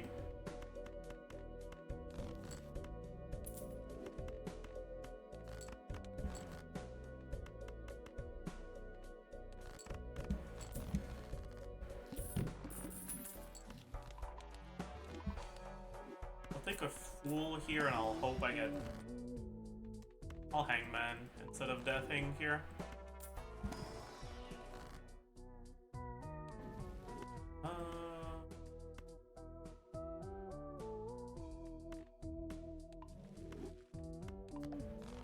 Okay.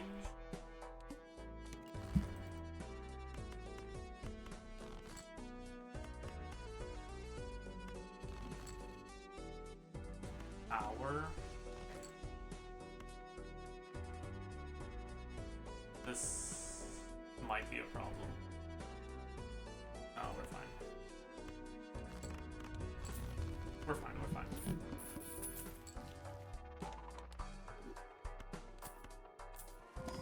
I don't actually care about the tower anymore. Let's get justice on this thing. Death? Yes, sir. Ditch the 9th, I suppose.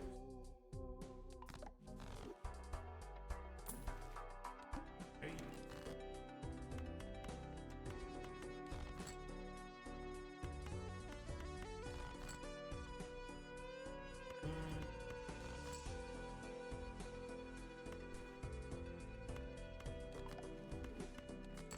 Well, that doesn't win. Tragedy.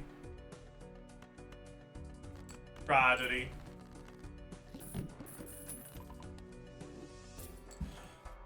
Wow. Nothing good. Chariot, yes, sir. Death, yes, sir.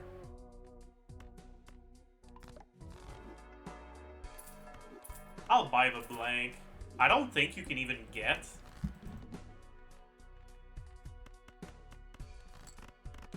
That was not it.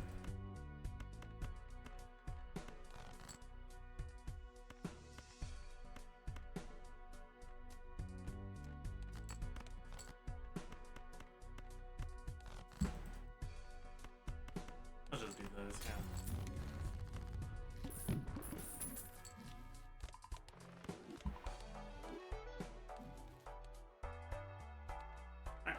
Should be a dub. Should be an easy dub. Dog shit. Garbage.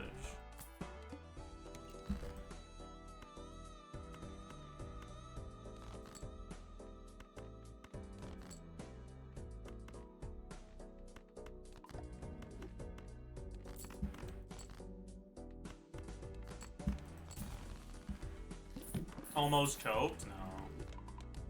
We're vibing.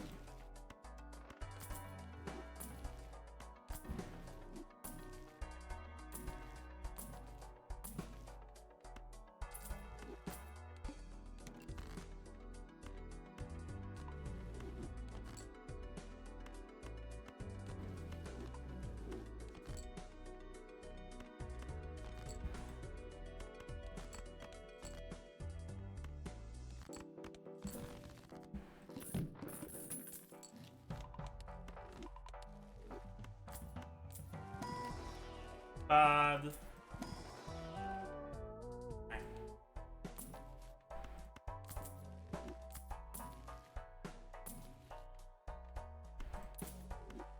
Actually, a chariot doesn't help right now. I'm an idiot.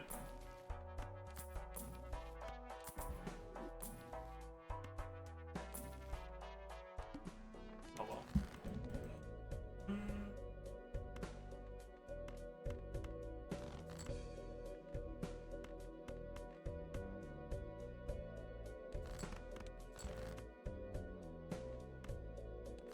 Alright, GG. Dokula is done. Alright, that's gonna be it for today. I'll see you guys tomorrow. Bye-bye.